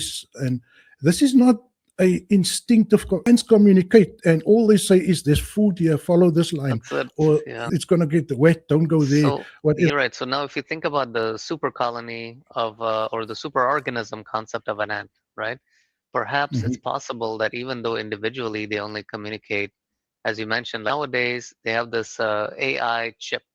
AI chip, people would think that's the most advanced chip, but it's actually less advanced. They actually regress in the complexity.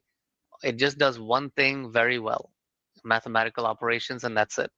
They actually strip down everything else, all the other Okay. higher level processing, they've stripped it down. The AI chip is actually far more simplistic than your regular processor in your computer, but it's able to do high volume of computations at such a high level that then you need other chips to then aggregate all of that together to then do your human interaction.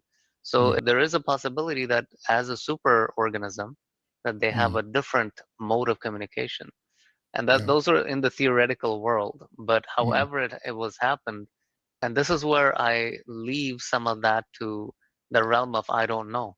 I don't know Okay. how. Okay, Allah fair says, enough. I Fair mean, enough. I don't know how Allah created the heavens and the earth or the Yeah. universe, but it Yeah. exists. So if he Yeah. says that Suleiman communicated with the ants, communicate with the ants. No, So I understand fully, and what you're saying there makes sense.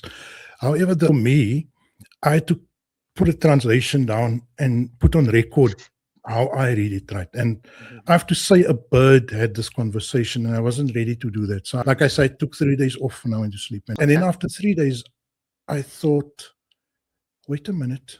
When I open up my email on my phone, I say to my wife, check here what it says here on the internet on my phone. And then I will read, and it will be an inanimate source. It's Google, or it's whatever. It's what's the new AI. It's an inanimate. Oh. And I'm personifying the information. I'm making it almost human, but it's actually. So I thought, how can that relate to the bird? Like And a then I carrier realized, pigeon. wait a minute, maybe a pigeon brings a piece. Now, if you read that verse, you'll see, because the Queen of Sheba says, another message has been dropped on us. Oh, So wow. I then went to the internet and I said, when was carrier bird mail, when was it first used? When was this technology invented? And I've made sure that I understood the time period that Suleiman lived in. It's 1300 BC. That is the time period.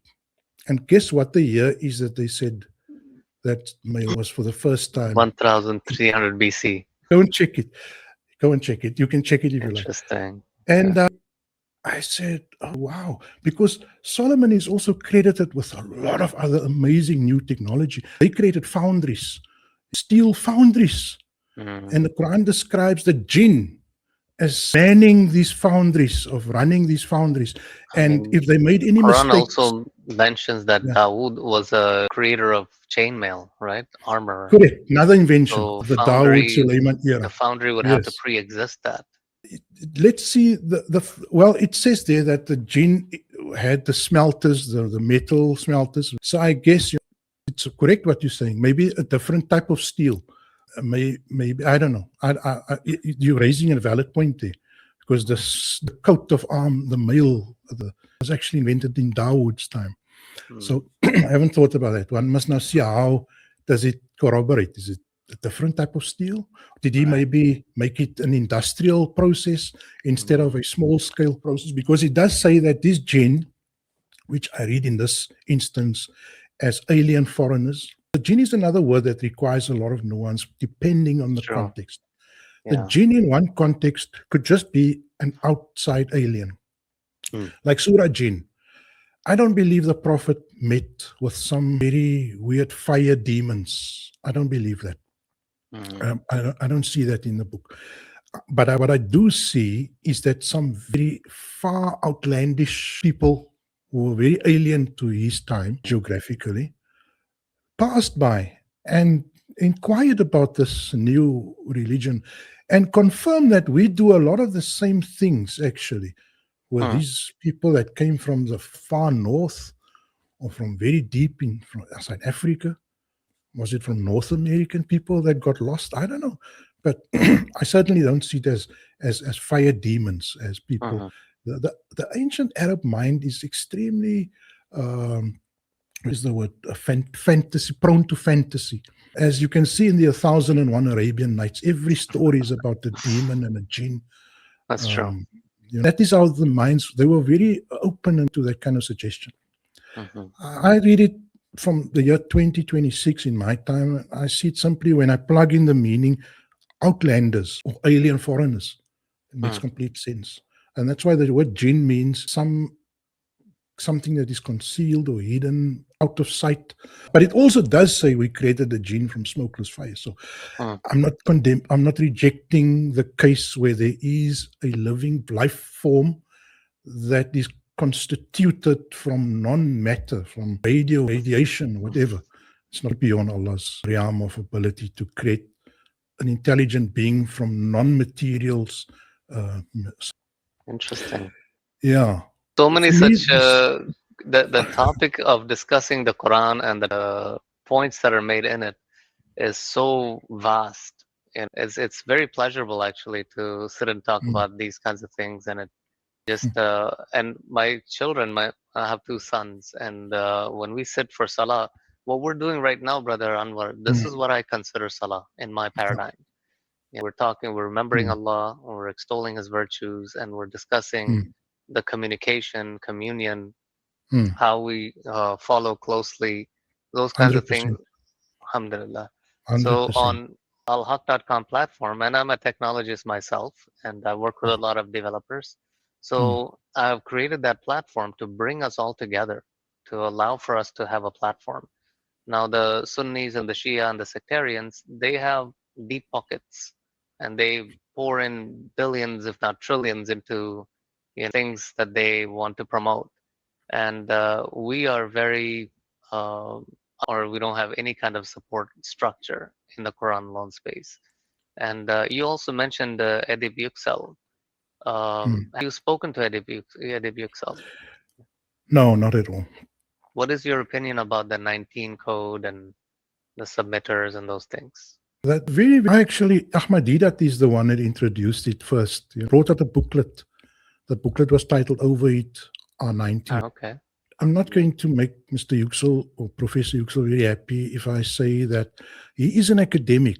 I believe he's an academic, but he hasn't followed a very academic route in introducing his amazing discovery to the world.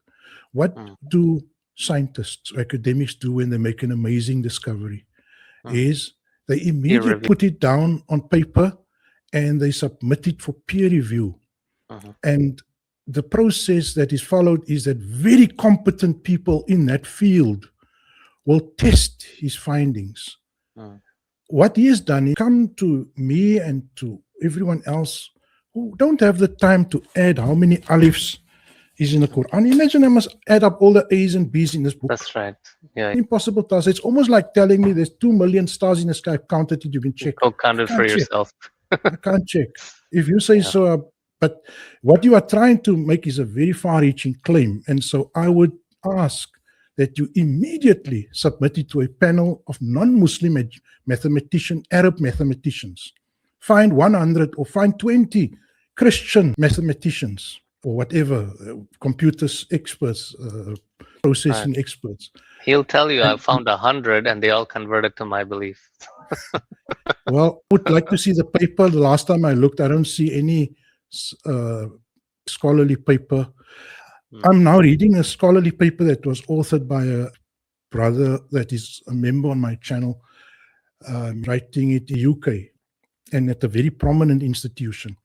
And he's writing a paper on the rituals and the evidence in Quran. And I've just read the first 5 pages and it's far-reaching. It's going to be extremely far-reaching if it is accepted in terms of peer review, because it is exposing these practices as being devoid of underlying support in the Quran.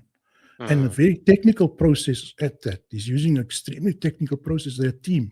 So for me, yes, there we go. That's the way we move the ball forward. Very interesting. But if you're just like the people in the street that, you don't believe in 19, you're spinning your wheels. You're not making progress in terms of moving the ball point. forward. Yeah. Spoken to any of those guys? They actually have a Discord channel. Actually, now 2 channels. And they apparently had a great schism between them. They disagreed on something and they split up. I saw a debate once. I like for pastime. I watched some of the debates. And there was a debate between, they call themselves submitters, right? The one group. That's correct. Yep. And there were 2 debates with Muhammad from God.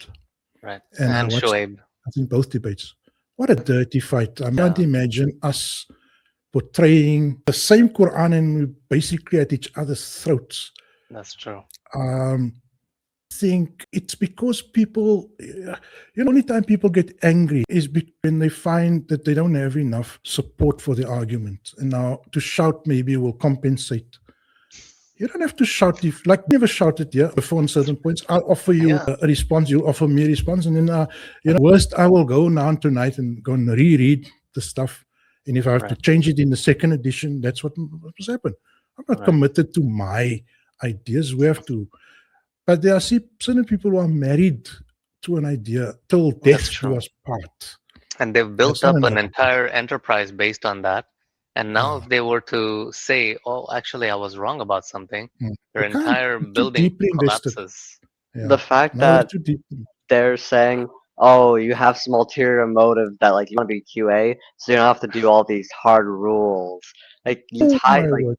Especially when it's your streamers or people who are or whatever, your entire livelihood and identity is built around this. If you found out tomorrow that all the city stuff is nonsense, your entire everything is gone.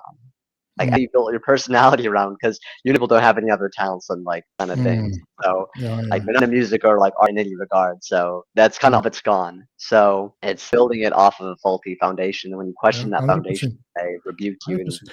as And it much as they doesn't can. help that they then go and argue the case for Israel.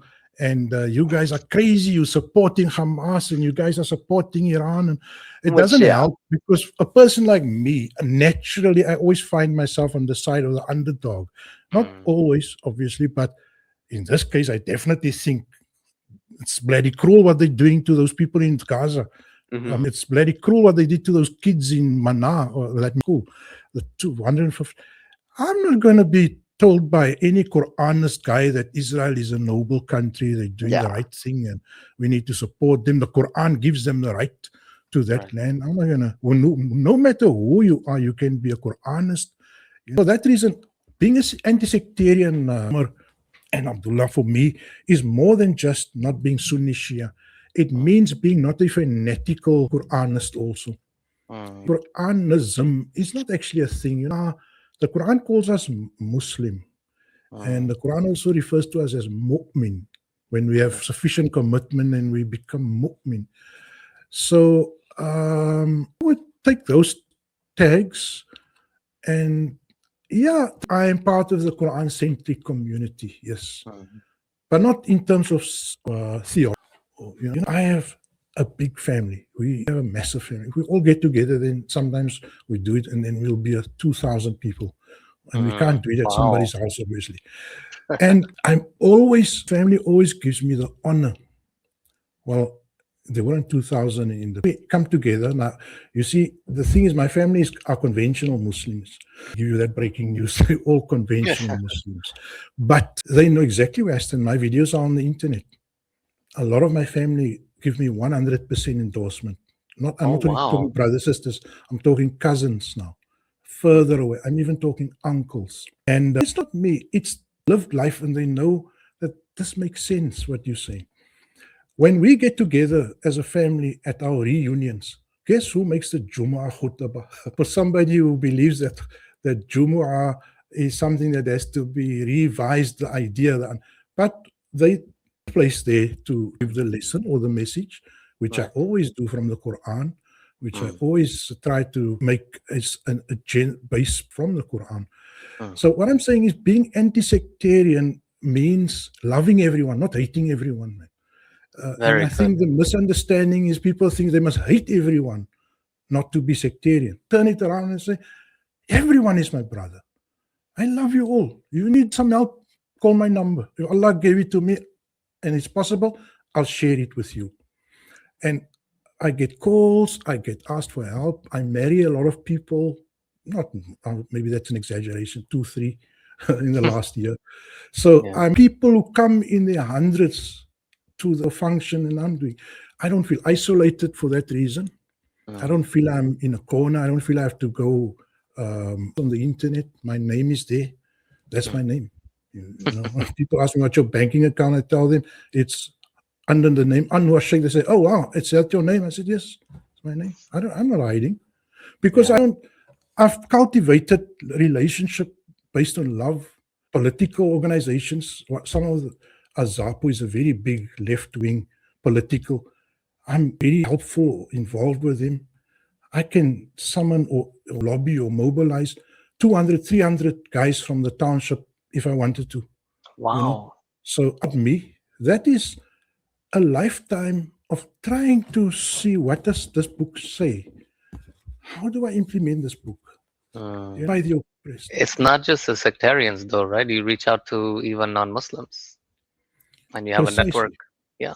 And I feel in a world where people kill the weak, and it does happen here also, if you seem to be isolated and vulnerable, they will not hesitate to eliminate. It has happened.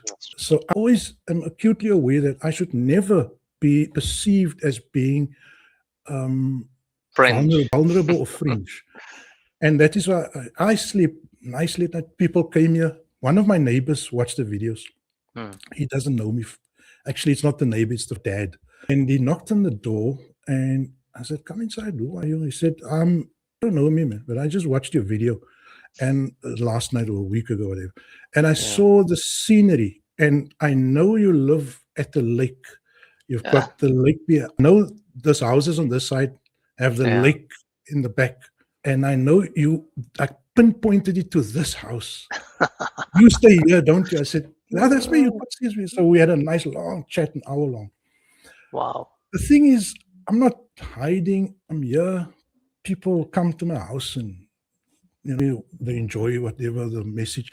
And I hope I'm not making it as if I'm some kind of special hero. No. I mean, I'm it's the an fact that instrument. Nothing more than that. we need to normalize this, because there are places in the world that people persecute Quran alone. It doesn't mean in places that they don't. We also need to hide. Yeah, it's crazy. So I get bad mouthed, but that's where it stops. You get insulted and abused somewhere. Sometimes on a mimbar, somebody will tell me, this guy here at this mosque, I was going for you. He was making reference to a video, and he was really going for you about this Quran. These guys are in hell. They're going to burn in hell. And but they won't tell it to my face. Right. They will speak their nonsense there. Always behind your back. Yeah. And let's say, for example, someone was to say, yeah, I want to face you. Okay. And then you're talking to them, and they are lobbing at you fallacies, and trying to engage with them on a conversation on a topic. They'll keep flip-flopping. They'll keep, for example, you talk about the Trinity. They'll say, oh, but forgives. Oh, it's all about the faith. And then they'll just keep on jumping around. And you can never nail them down. So when that happens, and that's what's going to happen 90% of the time, guys. Yeah. If you allow yourself to be pulled down to that level of you're also using fallacies, you're also going in the attack and calling them names and all these things, your personal ego has been bruised, so you're reacting from your ego. Don't do that. You have to absorb some punches. Sure, people are going to insult you and stuff like that. They're only insulting their own intelligence when they do that. So just say, oh, great, you're right, I am stupid. Yep, I'm very dumb. Just take it, let them have a win. Yeah, Quran says something, the verse ends in, there is no duty on you, have no further responsibility except to make a clear presentation of the message, of the idea, of the understanding.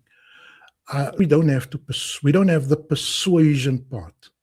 We do a cogent or a convincing presentation, but we don't have to become argumentative. That's not required.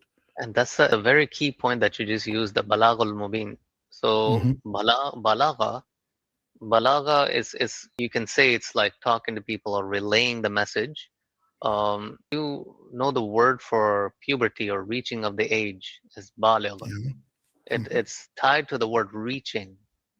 So as long as you made your point that it's reached them, both in the terms of it's reached their ear and their mind, that distance from their mind to their heart is another matter, But as long as you've conveyed it so that it reaches them, you've done your job, nothing else. If they want to insult you post, let them insult you. You're going to be in hellfire. Well, you want to save me from being in hellfire? Yeah. Can you explain these things to me? Can you answer these questions? No, you just have to believe. Okay. Bogus. Luckily, so you see, so I don't feel the pressure of like a debate. It doesn't mean I don't get like into it with my own son or my cousin. I have a good friend who is a member of the traditional clergy body in the country. He's there. He's one of the descendants of that original founder that I mentioned earlier, Tuan Guru. He's a descendant of Tuan Guru. And he came to me one day and he said, listen, I love you a lot, Anwar. You gave me all those books and so on, but I'm here to help you because I don't want to see you go too far, you go to Jannah. And he said, you're coming to sort you out with the stuff that you're preaching now on the internet. That's always the arrogance. We got into a thing, it was like hours. Oh, wow. And but luckily, we are so fond of each other because we've been through a lot together. And Abdullah, in his case, I see it in a very sincere way. I see him as really believing that I'm asked to. But then when we got into it, like I say, for 5 hours, I took him to several dead ends, like dead ends where he was in a dead end. I took one topic and to and fro, and then it reaches a point where he doesn't have a further response. Like the Sahaba, for example. All the Sahaba, absolutely 100% truthful. That's right. How we went into that one. Udul. Up and down. I said to him, well, Muawiyah killed 3 people. That is recorded in the thing. Hujr bin Adi was killed by Muawiyah. And he's a Sahaba. So do we trust his words? Actually made up lies from the mimbar about Sayyidina Ali. Right. So then excuses and the justifications follow, like you say, on justifications, very, very fickle, shallow justification. Just something make them feel that they said something. But eventually they run into a dead end, no further. And then we take the next topic. 5 hours later. Now, the way I know this good friend of mine is, I wouldn't be surprised 3 months from now that he calls me and he tells me, listen, I want to talk to you about that, because it's happened in the past. We had tough issues like the Salahs. And many years ago, I was on the radio station locally and I spoke about Salah. And I said, look, there's 3 waqtus basically. The Shia does 3 times a day and they combine. It was many years ago, 25 years ago. At the time I was still more like Zaidi kind of orientated, man, or Zaidi Shia. Okay. I've held into many of the basic ideas when it comes to some small details. And in this Sheikh, he broke ranks with his own people and he said, I'll do a joint program with you. I'm going to support you with this. And he's a Sunni guy. And in a few weeks, the whole Cape Town was making like secretly times a day. Wow. Because people from each other, but be practical. I mean, to write exams from this time till that time, I can't make Salah. It's not practical. My work doesn't allow it. Travel time, whatever. It's better for me to do it this time and at 3 points of the day. And we based our arguments on very sound books that were like scholarly Shafi'i books. I mean, it's 25 years ago. I mean, I'll take a different angle right now, but this particular good friend of mine, he stuck his neck out and he took the flak because they went for him also. But he's kind of the closest thing you can get to royalty in the Cape Town Muslim community, because he's a descendant of Tuan Guru, the founder of Islam, the first founder of a school. So I always say Allah sends the right people to my door, people that have just the right attributes. And I've hated enough in my life, brothers. I've hated so much, because you fight against in a war. You want to kill people sometimes. I'm sorry to say, but much of what we did was to hurt people, because you in a war. And then which war did you fight in? I'm talking about the struggle in this country where we were fighting against the ANC damaged infrastructure. We had to. Oh wow. To inflict on the system. Have you met Mandela? No, I haven't met Mandela. I'm way too small a fish. Oh, really? Even was in the struggle, in his long walk to freedom. Yeah. No, when he was released, I probably was in touching distance of him. I walked probably 10 meters away from him. And I was in prison where he was held in a different section. So he was at prison. Robben Island. He was, in the years that I was picked up and locked up, he was in a prison called Victor Verster, which is Robben Island. They actually created a special house for him. It was a prison house. He no longer stayed in a cell since, I think, 1985. He swapped a cell for a house inside the prison gates. So he had his VIP visits and so on. Even 5 years before he was this was planned. This whole absolutely. I had no idea. No, that's why a lot of us are seriously blaming Mandela for selling us out. How can you negotiate from a prison cell? A good point. I mean, so the story being given is that he went straight from the prison cell straight to the presidency. No. There was a whole grooming. We have some guys from the establishment, from the apartheid establishment. There are some white whistleblowers now that are saying how they came to collect him from his cell and take him to some VIP destinations, meeting some of the powerful, big oligarchs. Now we have a few oligarchs. We have the Oppenheimer family, and we have the Rupert family. These South Africa has about 5 or 10 big oligarchs, white oligarchs. Okay. How he met, you see, it's the oligarchs that orchestrated the whole transformation. And they did it very cleverly so that they Very would still interesting. maintain their power and their wealth. Wow, that's mind-blowing. Hmm. We hear the same stories about Jinnah, Muhammad Ali Jinnah, Nehru, and Lord Mountbatten, how they all, orchestrated that. It's very interesting that from the outside, we only are told certain things about history, but there's a lot Hmm. more what's going on internally, huh? Absolutely. No, we are just pawns. The drama which they write the script and we do the acting. Mm, Yeah. And unfortunately, our leaders are implicated also in the whole, betrayal and the great betrayal, the settlement we rights. Look, there was a lot of dying, a lot of killing, a lot of bloodshed by 1990. I mean, people were dying here, 20 there, 50 there. It was like Gaza or the West Bank. I'm not equating it. I think Israel is much worse than the whites were ever to us here. That I will categorically give every testimony to that fact, that we never had it as bad as the Palestinians. Nobody dropped bombs on us from fighter jets in the sky. We were shot, yes, with live ammunition. You had to run away, but not from helicopter gunships, maybe 1 or 2 odd occasions, but never fighter jets in the skies. You even I mean, had at least Cuba send troops to Angola, and Cubans sent 300,000 troops over the time, and doctors and everything to break the backs of the South African regime. Yeah. No, there was a war. They call it the Bush War. In the Bush war, the war never borders of South Africa. So the Cubans were stationed in Angola. Angola is not even a neighboring country. There's the whole Namibia is between us and Angola. So the war was fought on the border of Namibia and Angola. And yeah, that is where they also armed units, certain, very violent fighting units. What is that they called? Jonas Sambi, for example, he was armed by the CIA and also used by the whites in South Africa to fight against Angola. You see, it's liberated basically by 1985 completely.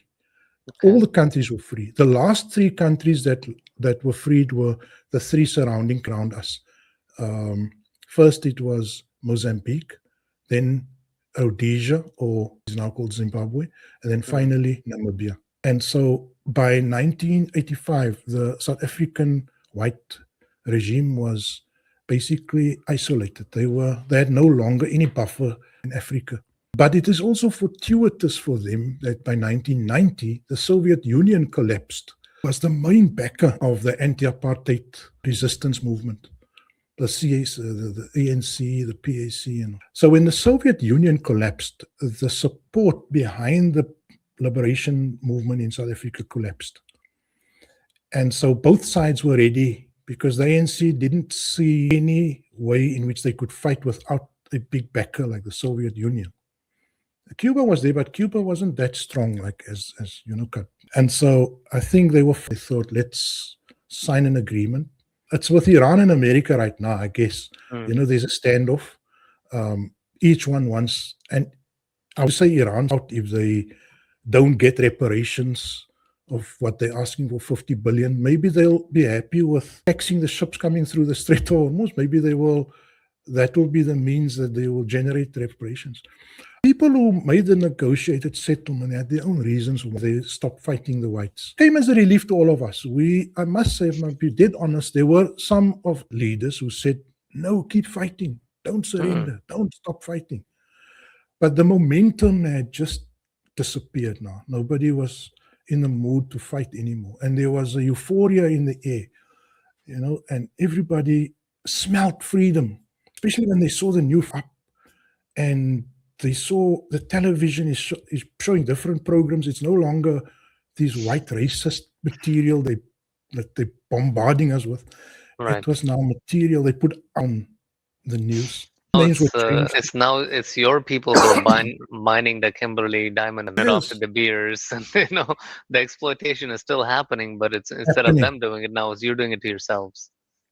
And they gave us certain tokens, you see. They fooled them. They gave us nice tokens, nice new flag, street names changed. Uh, like we had this big Muslim leader who was of the struggle also. His name is Imam Haroon. Hmm. We commemorate him every year. So they changed the street, one of the big streets there, to Imam Haroon Road. Now imagine in America they have to change the town, sent some of the main streets in the town to some, this is not a Muslim country. We sometimes forget we're just a small, like 1%, 2%. But I never think in terms of 2%. Right. Because my Muslim only, they are every shade and every denomination, including atheists. I people sometimes in my comment section tell me, why do you always include the atheists when you say your brothers and sisters? I said, look, if they're applying their mind sincerely and it makes them conclude that there is no God, maybe it's a process. They'll revisit that in future. I'm not going to condemn them for that. I get along with everyone. What I really love about the Indian expat communities, for example, Trinidadians, Guyanese, South African, Fijians, there are a lot of that. And like I mentioned before, the British love to take Indians everywhere with them. We made very good servants, and so Yeah. they had communities all around. But those communities have had to deal with the masters and the competitors. You have to Yes. deal with both the Africans in South Africa and the whites. So now you've had to be very close knit. You had to form very tight bonds with each other. And like I said, my first wife, my ex-wife was South African. And Oh, so wow. she used to tell me about all of these things, so that's how I know about all the Okay. terminologies and, Okay. Gandhi starting out, so all of these, but that's something I've always felt that the rest of the communities can learn from that. You guys have been put through the paces and you've been hardened through the crucible. And so there's a lot we can learn from your wisdom in how you're able to build communities. If you ask an average person in the US, for example, can you mobilize 200 people at the snap of a finger? Yeah, no. you know, like any average, especially a Quran alone person saying that is unheard of. You know, so the fact that you've been working on this your whole life, there's a lot that you can teach us.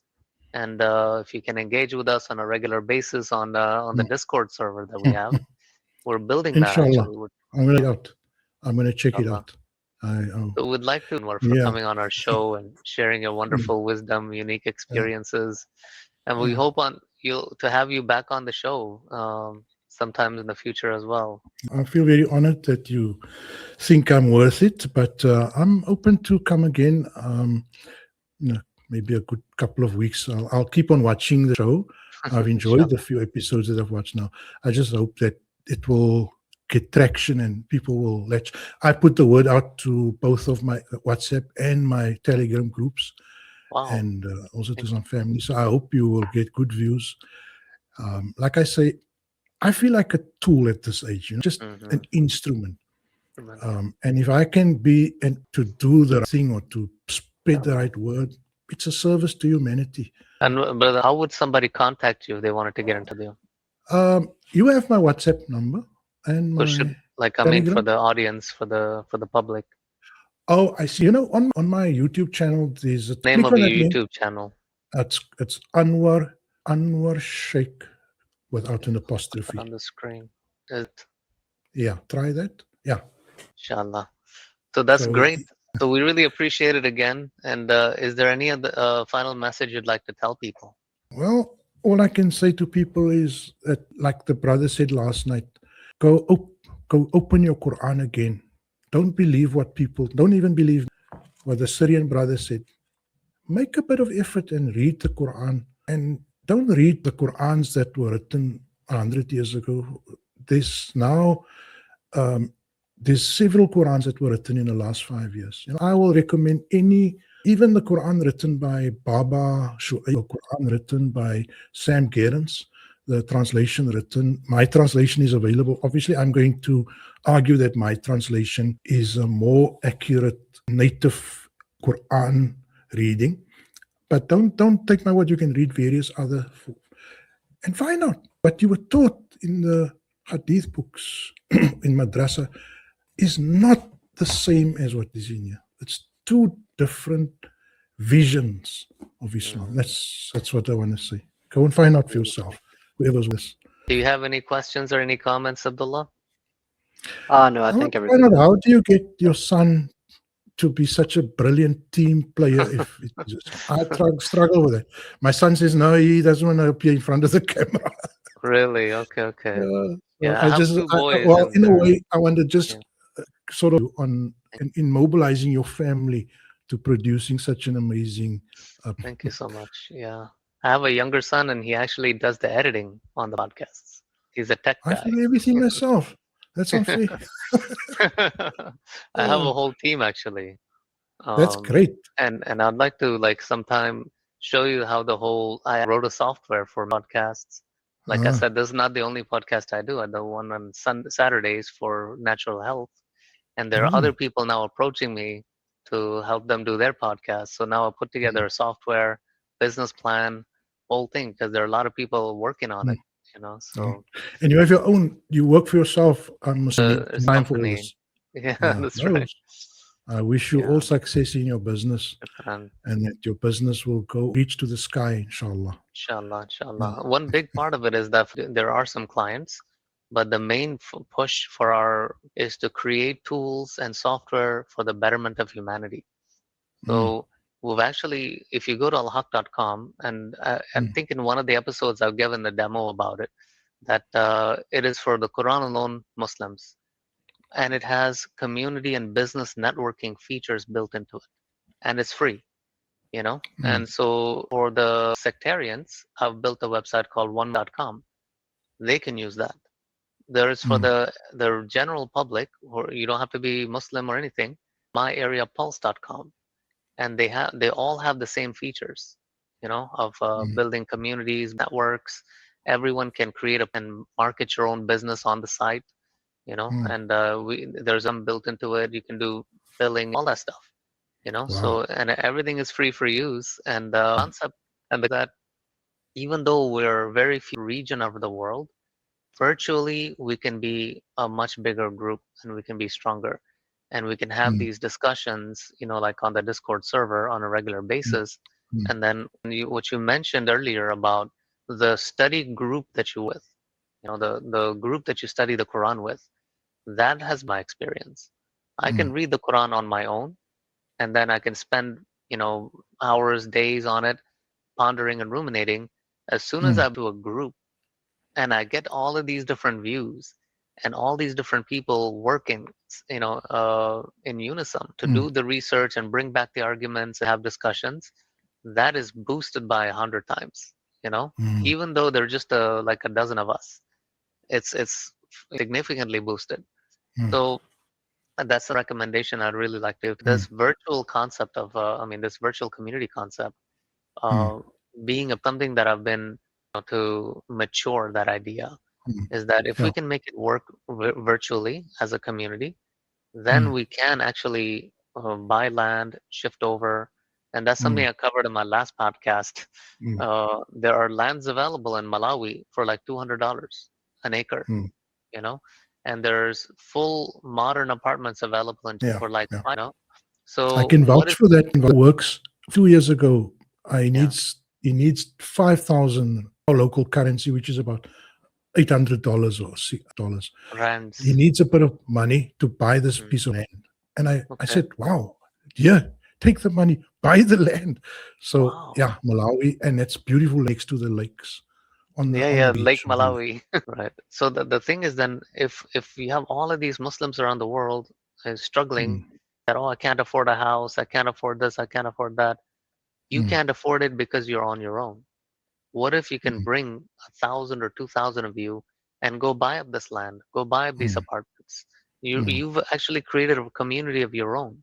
Yes. Yes. But if we prematurely do that, then we haven't factored for the fact that if people come together, there are bound to be fights, Mm. disagreements, and Yeah. fallouts. And then, Mm. so if we were to build a virtual community where we work all those out, Mm. then when the opportunity presents itself, Mm. then we can all strike at it, Yeah. Yeah. together. The problem characters will work themselves out time. You will set quality people eventually on your community, That's it. hopefully. That's the Mm. idea.